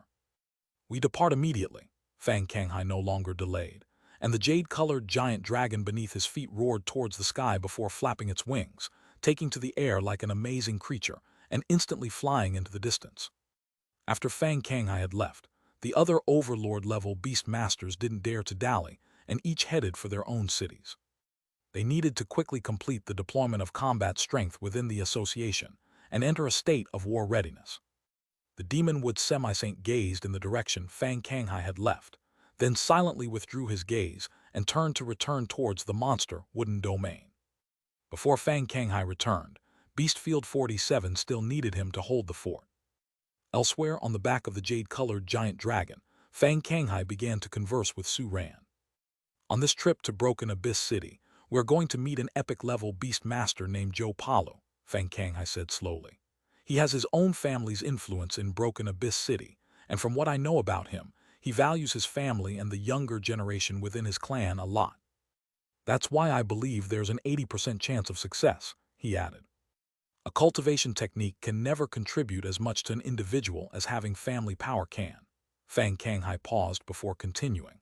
As long as he realizes the advantages of the Yang Guang cultivation method, there's a high probability he'll be willing to make the trip to Beast Field 47.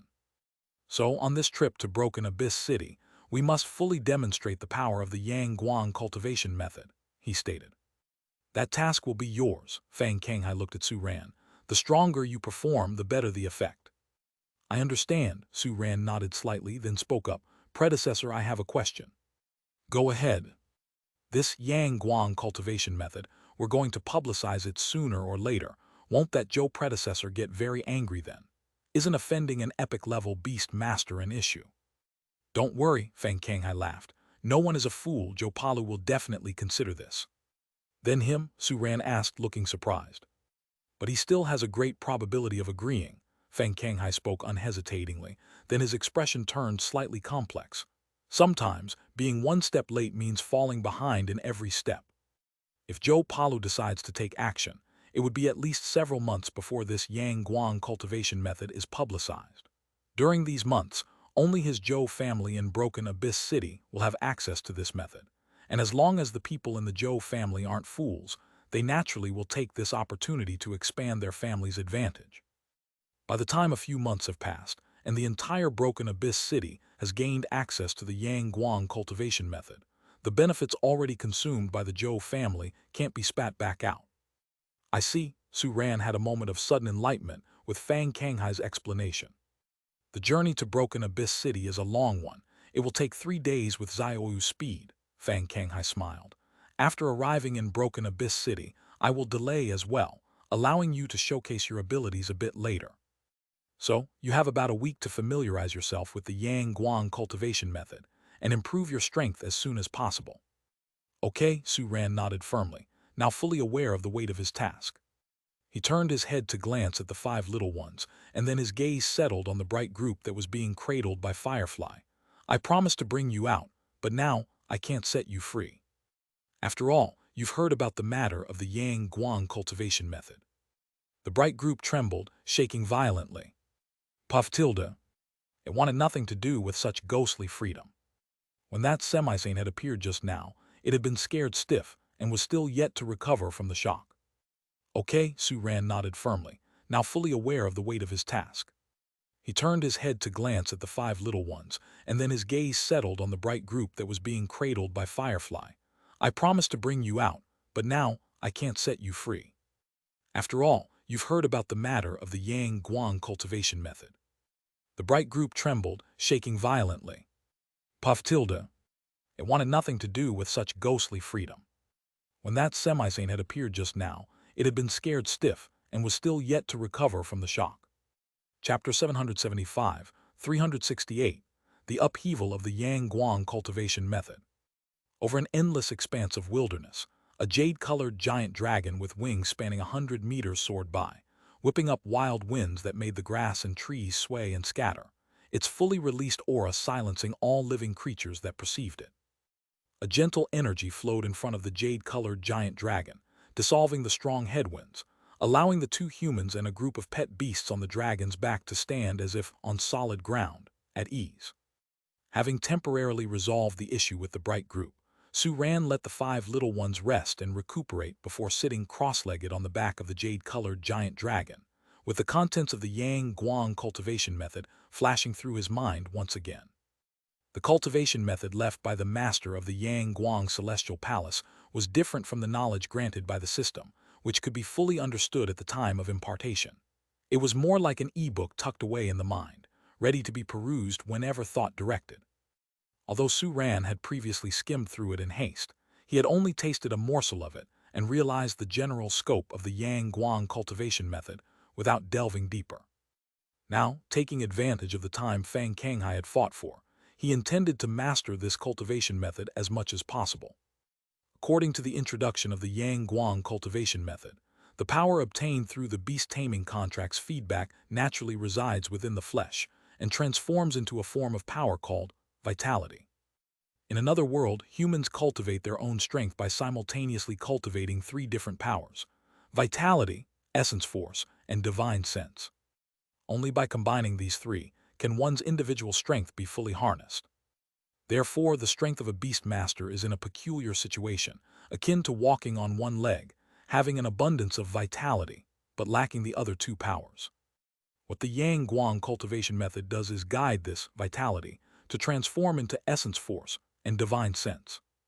Although this approach might reduce the vitality, the overall strength remains unchanged, while greatly enhancing the beast master's individual combat power. Because vitality needs to be converted into two different forms, the Yang Guang cultivation method is divided into two parts, which can be practiced simultaneously without interference. The first part is to sense the positions of one's own meridians, gather the first droplet of essence force, and control it as it traverses a special trajectory through the meridians all over the body. The circulation of essence force is quite peculiar.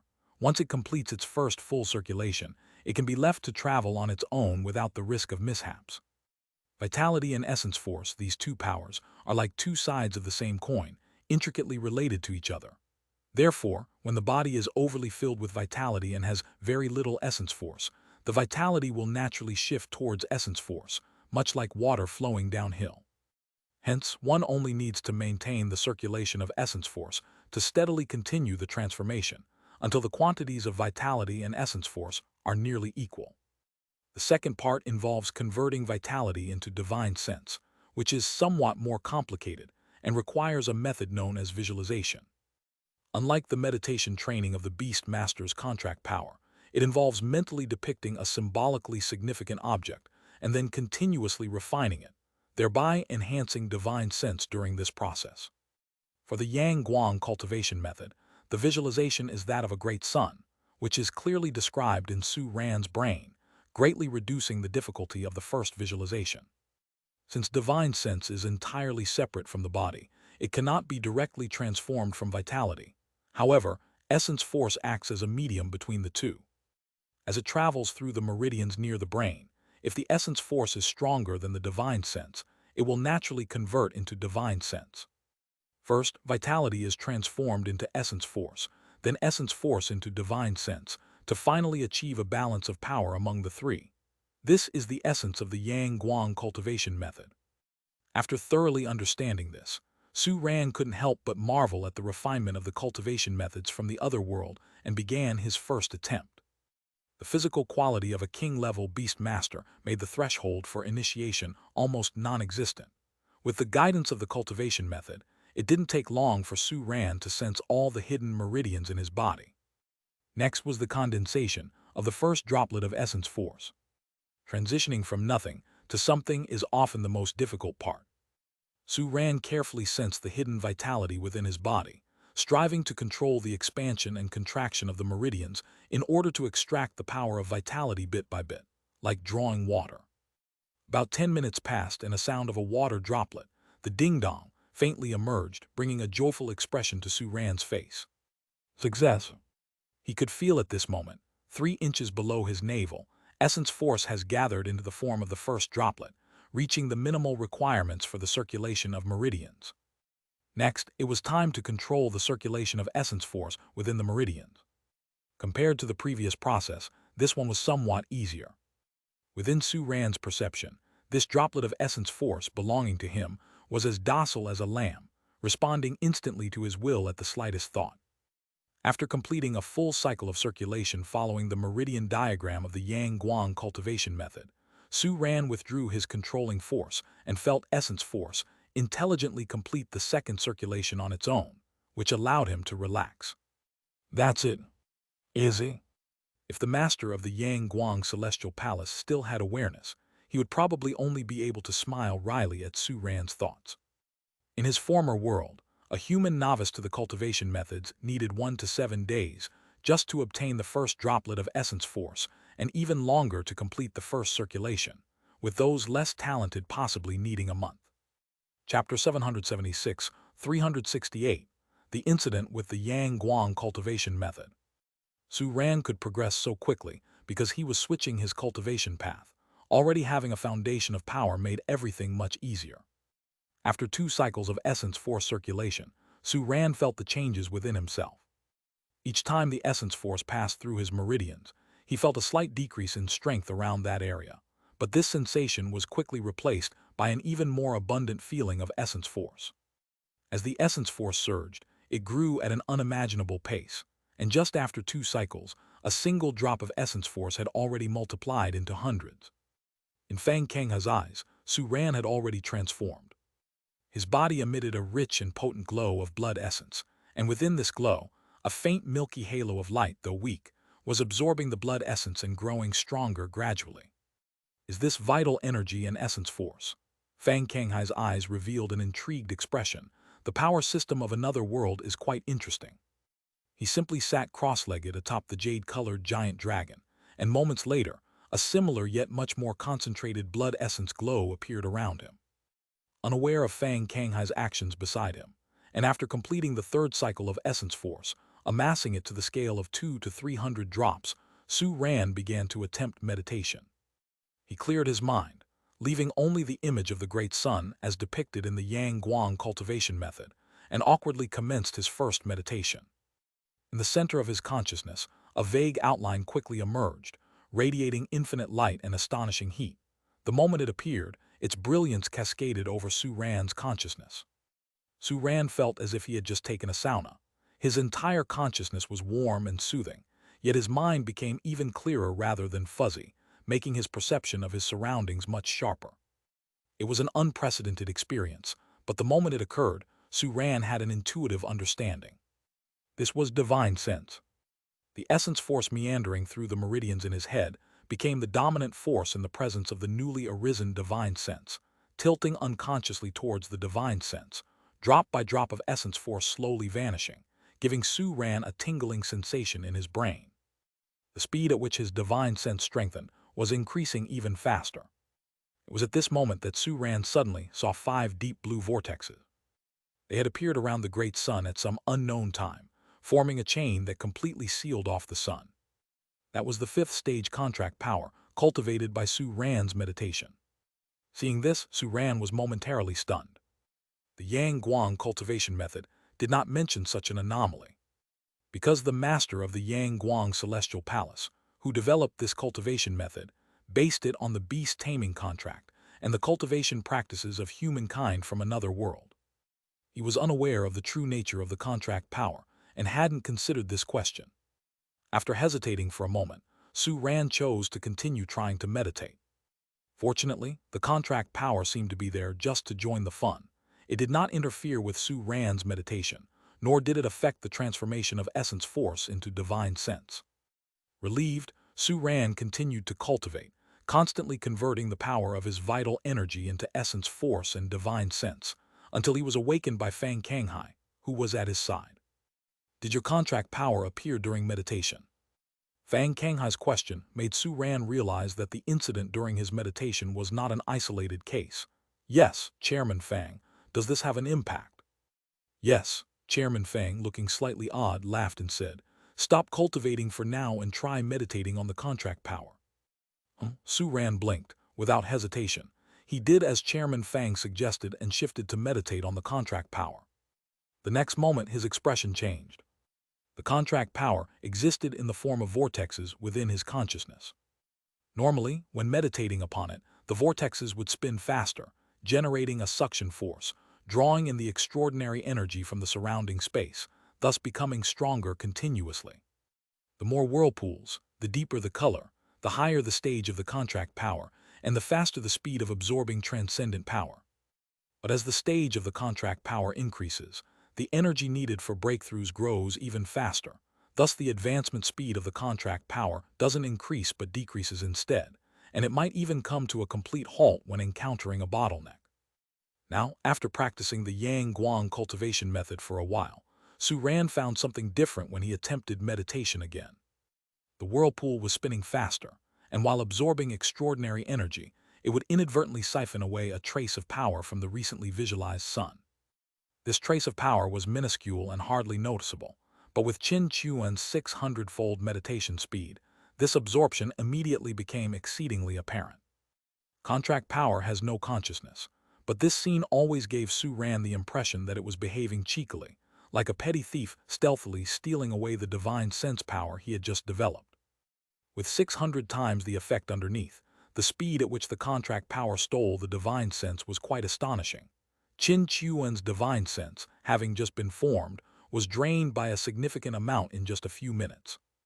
And as a result, the contract power itself had grown considerably stronger. He stared in shock, paused his meditation and looked at Fang Kanghai. Chairman Fang, this. I didn't expect this to happen either, Fang Kanghai laughed, but seemed quite pleased. Contract power allows us to make contracts with transcendent beings, forming a beast-taming contract. The pet beast's power, via the beast-taming contract, nourishes the beast master, becoming our vitality. Under the Yang Guang cultivation method, vitality first transforms into essence force, and then from essence force into divine sense. And finally, divine sense is actually absorbed by the contract power, accelerating the growth of the contract power. Fang Kanghai was somewhat amused.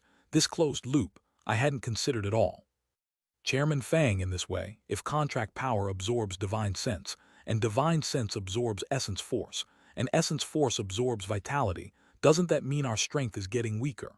Su-ran's expression suddenly brightened. He was still hoping to charge ahead while his pet beast cheered, 666, from behind. That might not be a bad thing, Fang Kanghai smiled. If you observe carefully, you'll notice that the speed at which contract power absorbs divine sense is not fast. It, along with vitality, essence force, and divine sense, is fundamentally not of the same system, so there's no principle such as water flowing downward. Otherwise, it should be the weaker divine sense, absorbing the contract power instead. The contract power's absorption of divine sense is an active absorption, likely due to their similarities, incidentally absorbing a bit while drawing in extraordinary energy. The Yang Guang cultivation method is a practice refined by the master of the Yang Guang celestial palace. It is different from the normal cultivation methods of other worlds. It cannot draw strength from the external world to empower oneself. It can only rely on the transformation of vitality to grow stronger. And our vitality is entirely nourished by the pet beast. So this method reduces our individual combat power, but accelerates the advancement of contract power. To sacrifice a part of individual combat power in exchange for the enhancement of contract power. Fang Kanghai smiled. Is there a better deal than this? He was still hoping to charge ahead while his pet beast cheered, 666, from behind. That might not be a bad thing, Fang Kanghai smiled. If you observe carefully, you'll notice that the speed at which contract power absorbs divine sense is not fast. It, along with vitality, essence force, and divine sense, is fundamentally not of the same system, so there's no principle such as water flowing downward. Otherwise, it should be the weaker divine sense, absorbing the contract power instead. The contract power's absorption of divine sense is an active absorption, likely due to their similarities, incidentally absorbing a bit while drawing in extraordinary energy. The Yang Guang cultivation method is a practice refined by the master of the Yang Guang celestial palace. It is different from the normal cultivation methods of other worlds. It cannot draw strength from the external world to empower oneself. It can only rely on the transformation of vitality to grow stronger. And our vitality is entirely nourished by the pet beast. So this method reduces our individual combat power, but accelerates the advancement of contract power. To sacrifice a part of individual combat power in exchange for the enhancement of contract power. Fang Kanghai smiled. Is there a better deal than this? Chapter 777, 369, First Visit to Broken Abyss City. Although Su Ran was astonished at the peculiar transformation that ensued after the collision between the Yang Guang cultivation method and the Beast Master's contract power, he was aware that now was not the time for in-depth investigation. By comparison, the safety of the 47th Beast Field was of greater importance. Therefore, after briefly negotiating with Fang Kanghai, Su Ran officially commenced his cultivation of the Yang Guang cultivation method. Following Fang Kanghai's advice, Su Ran refrained from meditating for the subsequent 3 days. Without the absorption of contract power, his chi blood, essence force, and divine sense gradually equalized while their overall quantity remained unchanged. Although on the surface, Su Ran's own strength seemed to weaken, he was acutely aware of the astonishing new power concealed beneath this facade of diminished chi blood. During a rest on the 2nd day of the journey, he managed to bisect a small hill at the waist with a single sword strike, purely through his own power. The sky-cleaving 6 sabers had originated from another world, and when Su Ran had previously deployed swordsmanship with only his chi blood, he could not fully unleash its true might. As his essence force and divine sense were replenished, this mighty swordsmanship began to reveal new radiance in his hands. Su Ran, we've arrived. Fang Kanghai's voice rose by his ear, and Su Ran opened his eyes from cultivation. Just as he was about to speak, his gaze fell upon the huge city that occupied his entire field of view with an unprecedented scale, and he could not help but show an expression of utter astonishment. Prior to this, the largest city Su Ran had ever seen was Xi'an City, indisputably the #1 city in the 47th Beast Field. The majestic scale of Xi'an City had given Su Ran a strong sense of amazement upon his first visit. At this moment, the impression that Broken Abyss City gave to Qin Chuan was that of an immense scale that shouldn't exist in reality. Broken Abyss City, located in the sky. It was terrifyingly 1,000 times larger than Xi'an City, and even at this distance, it almost completely filled Su Ran's vision, stretching beyond what the eye could see. At the bottom of Broken Abyss City, the inverted conical foundation of rock and soil resembled a divine spike pointing towards the earth, wrapped in unfathomable power, pointing to the abyss below. Broken Abyss got its name from this feature. Below Broken Abyss City lies the Corpse Abyss, Fang Kanghai began slowly, seeming to notice the direction of Su Ran's gaze. This place is the most terrifying transcendent location in the 8th Beast Field.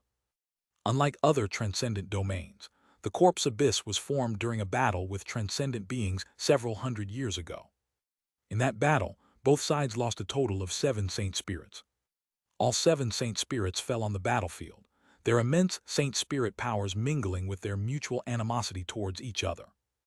Different from ordinary transcendent beings, the powers of the Holy Spirit race, having undergone an attribute transition, dissipate slower after death, linger longer, and are more likely to affect their surroundings, forming transcendent domains. Among the fallen seven saint spirits, one was associated with the attribute of death. Its power interacted with the powers of the other saint spirits, affecting countless fallen transcendent beings on the battlefield, forming a perilous ghostly specter. This is what we now see as the corpse abyss. Fang Kanghai's expression naturally became stern as he spoke. The corpse abyss is bottomless, with no telling how many terrifying beings exist in another form after death within. Even a semi-saint faces danger of death upon entering. Broken Abyss City was moved above the corpse abyss for a very important reason, to monitor the state of the corpse abyss at all times. We must never let the entities within the corpse abyss escape.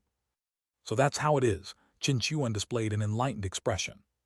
As he looked again towards the deep abyss, so unfathomable and spine-chilling, he faintly felt as if there was a terrible presence looming beneath the abyss as well. The land where seven saint spirits fell. Just the thought of it allowed him to viscerally feel an oppressive force bearing down on him. And yet Broken Abyss City suppressed this sight year-round and constructed such a magnificent scale, clearly showing its confidence in its own strength. "Let's go, let's enter," said Fang Kanghai, as the two arrived on the vast floating island where Broken Abyss City was located. Unlike other cities, Broken Abyss City had no walls or gates. Leaping down from the back of a jade giant dragon and setting foot on the floating island, the ripple that had risen in Su Ran's heart due to the corpse abyss calmed instantly. An unprecedented sense of peace and tranquility emerged within him.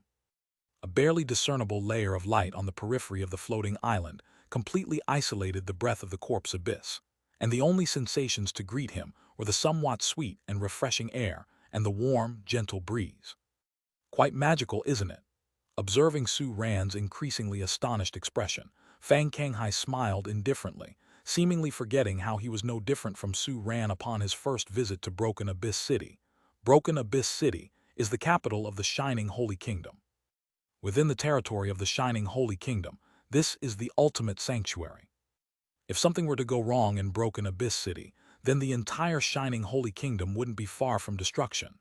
Fang Kanghai spoke as he stepped towards the depths of Broken Abyss City. "Come on, I'll take you to see the real prosperity of Broken Abyss City." Although Su Ran was astonished at the peculiar transformation that ensued after the collision between the Yang Guang cultivation method and the Beast Master's contract power, he was aware that now was not the time for in-depth investigation. Chapter 778, 369, First Visit to Broken Abyss City. By contrast, the safety of Beast Field number 47 was of greater importance. Therefore, after a brief negotiation with Fang Kanghai, Su Ran, who had just tasted the Yang Guang cultivation method, officially began his training in it. Under the advice of Fang Kanghai, for the next 3 days, Su Ran did not meditate, and without the absorption of contract power, his own vital energy, essence force, and divine sense became more evenly distributed without changing the overall amount. Although on the surface, Su Ran's own strength seemed to have weakened, he was well aware that beneath this facade of reduced vital energy lay an astonishing new power. During a rest on the second day of his journey, he had, relying on his own power, struck a passing hill with his sword, splitting it in two from the middle with a single blow. The sky-cleaving six sabers already originated from another world, and previously, when Su Ran could only use his vital energy to perform swordsmanship, he was unable to fully unleash its true might. With the replenishment of essence force and divine sense, this formidable sword technique now shone with new brilliance in his hands. "Su Ran, we have arrived." Fang Kanghai's voice rang out near his ear, and Su Ran opened his eyes from his training. Just as he was about to say something, when his gaze fell upon the vast city that occupied his entire field of vision, and was on a scale he had never before seen, he couldn't help but reveal an expression of utter astonishment. Before this, the largest city Su Ran had ever seen was none other than Xi'an City. As the undisputed first city of Beast Field number 47, the scale and grandeur of Xi'an City had given Su Ran a strong sense of awe the first time he saw it. And now, the feeling that Broken Abyss City gave to Qin Chuan was that of a vast extent that should not exist in reality. Broken Abyss City, situated in the sky.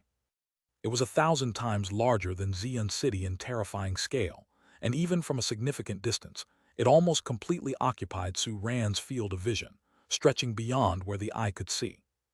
At the base of Broken Abyss City, the inverted cone-shaped rock and soil foundation, like a divine peg pointed straight at the earth, enveloped in unfathomable power, pointed towards the abyss below. This is where the name Broken Abyss originated from. Below Broken Abyss City lies the Corpse Abyss. Apparently noticing the direction of Su Ran's gaze, Fang Kanghai beside him spoke slowly. This place is the most terrifying transcendent land of Beast Field number 8. Unlike other transcendent lands, the Corpse Abyss was formed during a battle between us and the transcendent beings several hundred years ago. In that battle, both sides lost a total of 7 beings of the Saint rank. All 7 of the Saint rank fell on the battlefield. The immense power belonging to Saint rank, coupled with the enmity they bore for each other, entangled together. Unlike ordinary transcendent beings, the power of the Holy Spirit race lingers much longer after death due to undergoing an attribute transition, staying for an extended period, and more easily affecting the surrounding area to form a transcendent land. Among the 7 fallen saint spirits, one's attribute was associated with death. Its power interacted with the powers of the other saint ranks, affecting countless fallen transcendent beings on the battlefield, creating a perilous haunt. This is what we now see as the Corpse Abyss. As Fang Kanghai said this, his complexion naturally grew more solemn. The Corpse Abyss is bottomless, and within it lie who knows how many terrifying creatures that persist in another form after death. Even semi-saints who enter might be in danger of perishing. The relocation of Broken Abyss City over the Corpse Abyss has a very important purpose, which is to monitor the state of the Corpse Abyss at all times. We must never allow the beings within the Corpse Abyss to escape. I see, Qin Chuan revealed a look of realization. As he looked again towards the unfathomable abyss that sent shivers down one's spine, he faintly felt an illusion, as if some terrifying existence below the abyss were also gazing back at him. The land where 7 saint spirits fell. Just the thought was enough for him to feel an overwhelming pressure engulfing him. And yet Broken Abyss City has always kept a firm hold over this place, and has built such a grand scale, showing its confidence in its own strength. "Let's go, let's enter," he said, and by then they had already arrived at the giant floating island where Broken Abyss City was located.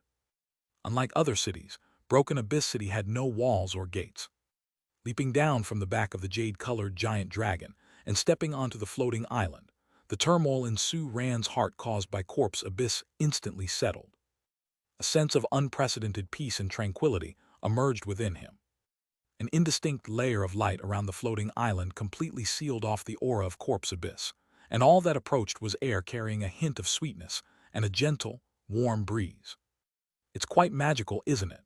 Seeing Su Ran's increasingly astonished expression, Fang Kanghai smiled nonchalantly, having forgotten that his first visit to Broken Abyss City was no better than Su Ran's. Broken Abyss City is the capital of Shining Holy Kingdom.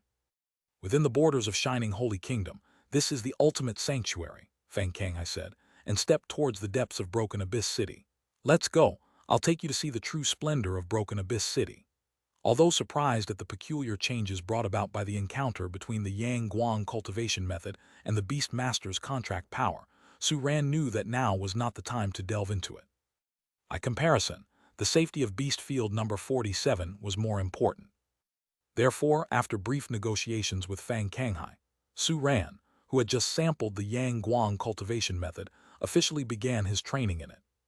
Following Fang Kanghai's suggestion, for the next 3 days, Su Ran did not meditate, and without the absorption of contract power, his own blood chi, essence force, and divine sense began to even out while their total volume remained unchanged. Although superficially, Su Ran's own strength seemed weaker, he was well aware that beneath that facade of diminished blood chi, an astonishing new power lay hidden. During a rest on the 2nd day of the journey, he used his own strength to take a swing at a passing hill with his sword, slicing the hill in 2 right at its waist with a single strike.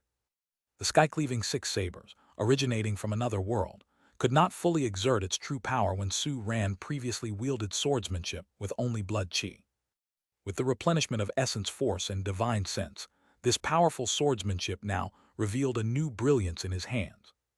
"Su Ran, we have arrived," Fang Kanghai's voice sounded next to his ear, and Su Ran opened his eyes from his training. He was about to say something when his gaze caught sight of the huge city that occupied his entire field of vision with its unprecedented grandeur, and he couldn't help but reveal a look of utter astonishment. Before this, the largest city Su Ran had seen was none other than Xi'an City.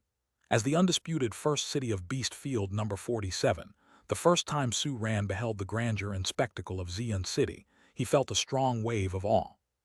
At this moment, however, Broken Abyss City gave Qin Chuan the feeling of an immensity that should not exist in reality.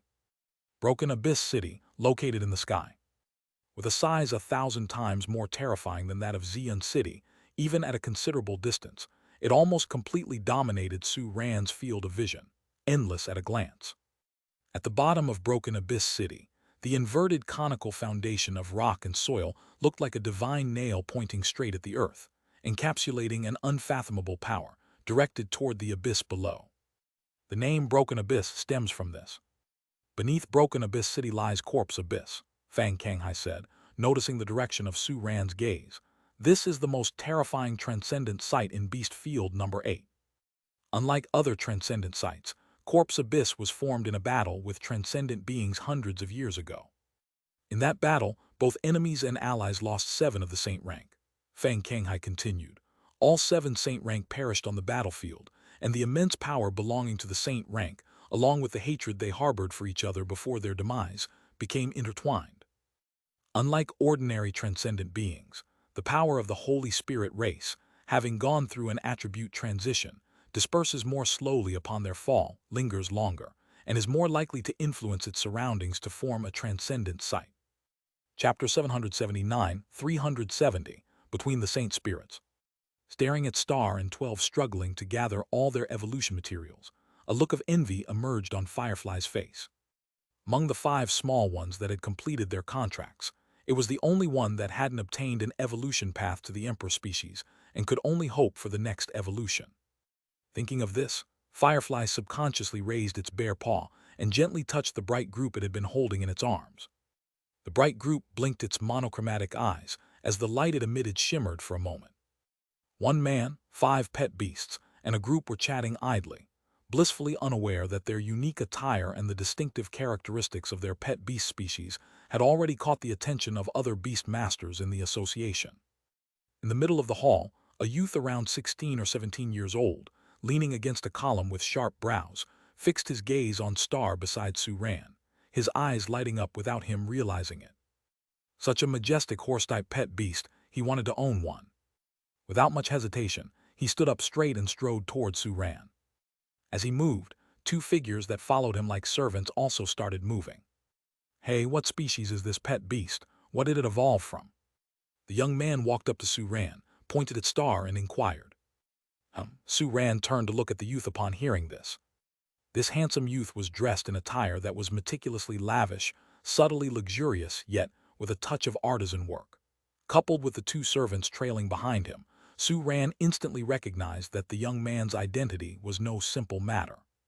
Thinking that he was new to Broken Abyss City and unfamiliar with the situation here, Su Ran smiled.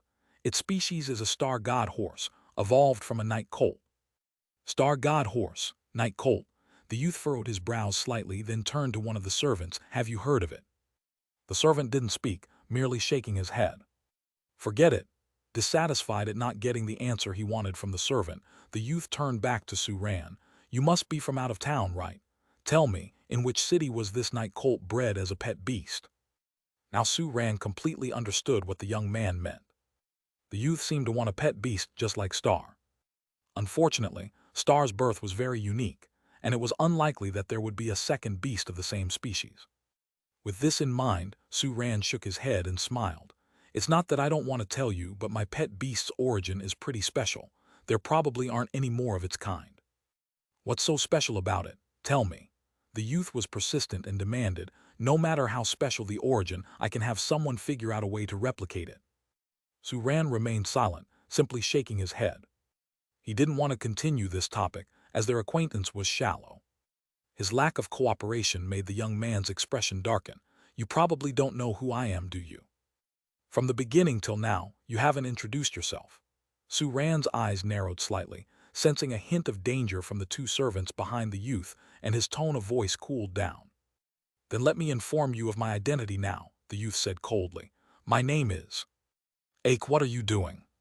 Before the youth could continue, a sharp scold rang from not too far away. Suran clearly saw that at the moment the reproachful voice arrived, the previously haughty young man's expression suddenly became flustered, his head retracting and the arrogance gone without a trace. He looked in the direction the voice had come from and saw a woman in an elegant gown with her hair tied up moving towards them. Her delicate features now held a hint of suspicion as she looked at the young man with disapproval, bullying people again. "Sis, I was just asking about this person's pet beast." Ake's expression turned pitiful, and while speaking, he kept making fervent eye signals towards Suran, as if he wanted Suran to corroborate his story. Suran smiled inwardly, casually replying, "Yes, that's right." Knowing the two were siblings, he felt that even if he exposed the recent confrontation, the young woman would likely be lenient with her younger brother. Ake's eyes shone with astonishment, then ecstatically looked at his sister. "Sis, see, I told you I wasn't bullying anyone. As long as you were." The woman's expression softened slightly, then she glanced at Suran and his pet beasts before turning to walk towards the entrance of the Beast Master Association. "Let's go back." "Okay." Ake obediently trotted after the woman, not showing any sign of the arrogance he had displayed while alone. After the siblings left, Fang Kanghai, who had returned at some point, stepped beside Suran. "Do you know those two siblings?" "No." Suran shook his head slightly and briefly recounted the interaction, eliciting an approving nod from Fang Kanghai. "You were put in a difficult spot, but you handled it correctly." Fang Kanghai patted Suran's shoulder. "That woman is Princess Aylin, and the youth is Prince Ake, whose arrogant reputation is well known in the royal family. We're new to Broken Abyss City. It's indeed best not to offend them. They are from the royal family." There was a hint of surprise on Suran's face. He hadn't considered this, only thinking the siblings might belong to one of Broken Abyss City's powerful families. "Yes," Fang Kanghai nodded, "but let's not dwell on that. I've completed the reporting duties. Let's quickly find a place to settle down." "All right," Suran nodded, seeing no problem with that. He still needed to hurry and continue practicing the Yang Guang cultivation method. Chapter 780-370, Between the Saint Spirits. At the same time, on the streets of Broken Abyss City, a luxurious carriage sped by, sporting a golden emblem that was particularly striking, prompting all passers-by who saw the emblem to proactively get out of the way. This symbol represented the royal family of the Shining Holy Kingdom. Inside the carriage, Aylin looked at her brother, who sat upright and proper, her brow slightly furrowed. "What were you just talking with that man about? You almost came to blows." "No, we did." Ake was taken aback that his sister hadn't dropped the matter completely, and after a brief moment of surprise, he repeatedly protested his innocence. "How could it possibly come to that?" "How could it not?" Aylin's frown deepened. "Try to hide it again and see what happens." She thought about the faint sense of danger she had distinctly felt emanating from that man before she had intervened. If she had intervened a moment later, who knows what would have happened? Hearing his sister say this, Ake knew that Aylin must have noticed something, and his expression turned helpless. "I was just—" Ake gave a brief account of the incident. Of course, in his recounting, he embellished and flattered himself a bit. Aylin glanced at Ake, but did not expose this point. She had already roughly pieced together what had happened. Aylin looked at her 14th brother with a complex expression. "Is there ever a time you leave the palace without causing trouble?" Ake was at a loss for words. "Enough, reflect on yourself." Aylin waved her hand and then turned to a guard who appeared in the carriage at some point. "Have you found out everything?" Reporting to Princess Aylin, the person comes from Beast Field number 47, following Fang Kanghai, the president of the Beast Master Association of Xian City, the guard said respectfully. As the guard spoke, Ake, who had been sitting obediently, perked up his ears. Beast Field number 47. A thought flashed through Aylin's eyes, and suddenly recalling something made it clear to her. "Okay, I understand." "Sis, can I?" Ake began, his face full of anticipation, about to say something, but Aylin cut him off before he could speak. "You can't," Aylin interrupted without hesitation, glaring sternly at Ake. "You want to go to Beast Field number 47. She knew her brother all too well. This guy, once he set his mind on something, not even 10 bulls could pull him back. At the moment, Ake was interested in the pet beast of that beast master and didn't believe what the other party had said. Clearly, he was planning to go to beast field number 47 to see if he could find a horse-type pet beast that was exactly the same. I won't go. Ake shrank back, flashing a flattering smile. I'll send a couple of powerful subordinates to find me a pet beast. Hey, sis. Seeing that Aylin remained silent, Ake quickly moved forward to embrace her arm. This is non-negotiable, Aylin said coldly, withdrawing her hand. Beast field number 47 is in the midst of troubled times. Your people going there will only cause more trouble. Hearing this, Ake blinked. What's with beast field number 47? Entirely inattentive to political affairs, he knew only the most superficial things about the current situation in beast field number 8, and he was completely clueless about beast field number 47. In beast field number 47, a semi-saint has emerged, said Aylin slowly.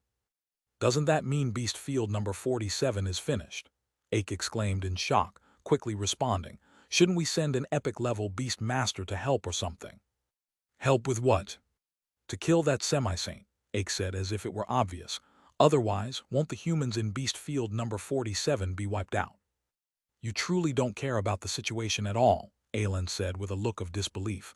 I discussed this with your second and third brothers the other day. You were right there. It seems you didn't listen to a word we said. When you guys talk politics, it makes me want to sleep, said Ake, both embarrassed and defiant. Aylin shook her head in exasperation at her hopeless brother. The newly arisen semi-saint in beast field number 47 is neutral. It seems to want to foster harmonious relations between humans and transcendental beings, and had made several attempts to do so before becoming a semi-saint. So, the situation isn't what you think it is. Humans living in harmony with transcendental beings. Ake blinked. Isn't that the very ideal that the Loxan Holy Spirit has always insisted upon? Yes, Aylin nodded slightly, her expression softening a bit. She had just felt that her brother was starting to think, but upon hearing Ake's next words, her face darkened once again. Then that's great news for beast field number 47. Ake spoke with a puzzled look. With an additional semi-saint advocating for harmony between humans and transcendental beings, that place is bound to become even more peaceful. It's not that simple, Aylin shook her head with a sigh. Beast field number 47 isn't isolated from the world. Haven't you thought about what impact the beast saints of beast field number 8 and our side saint spirits might have on this? Tell me, which of our saint spirits do the saints despise the most?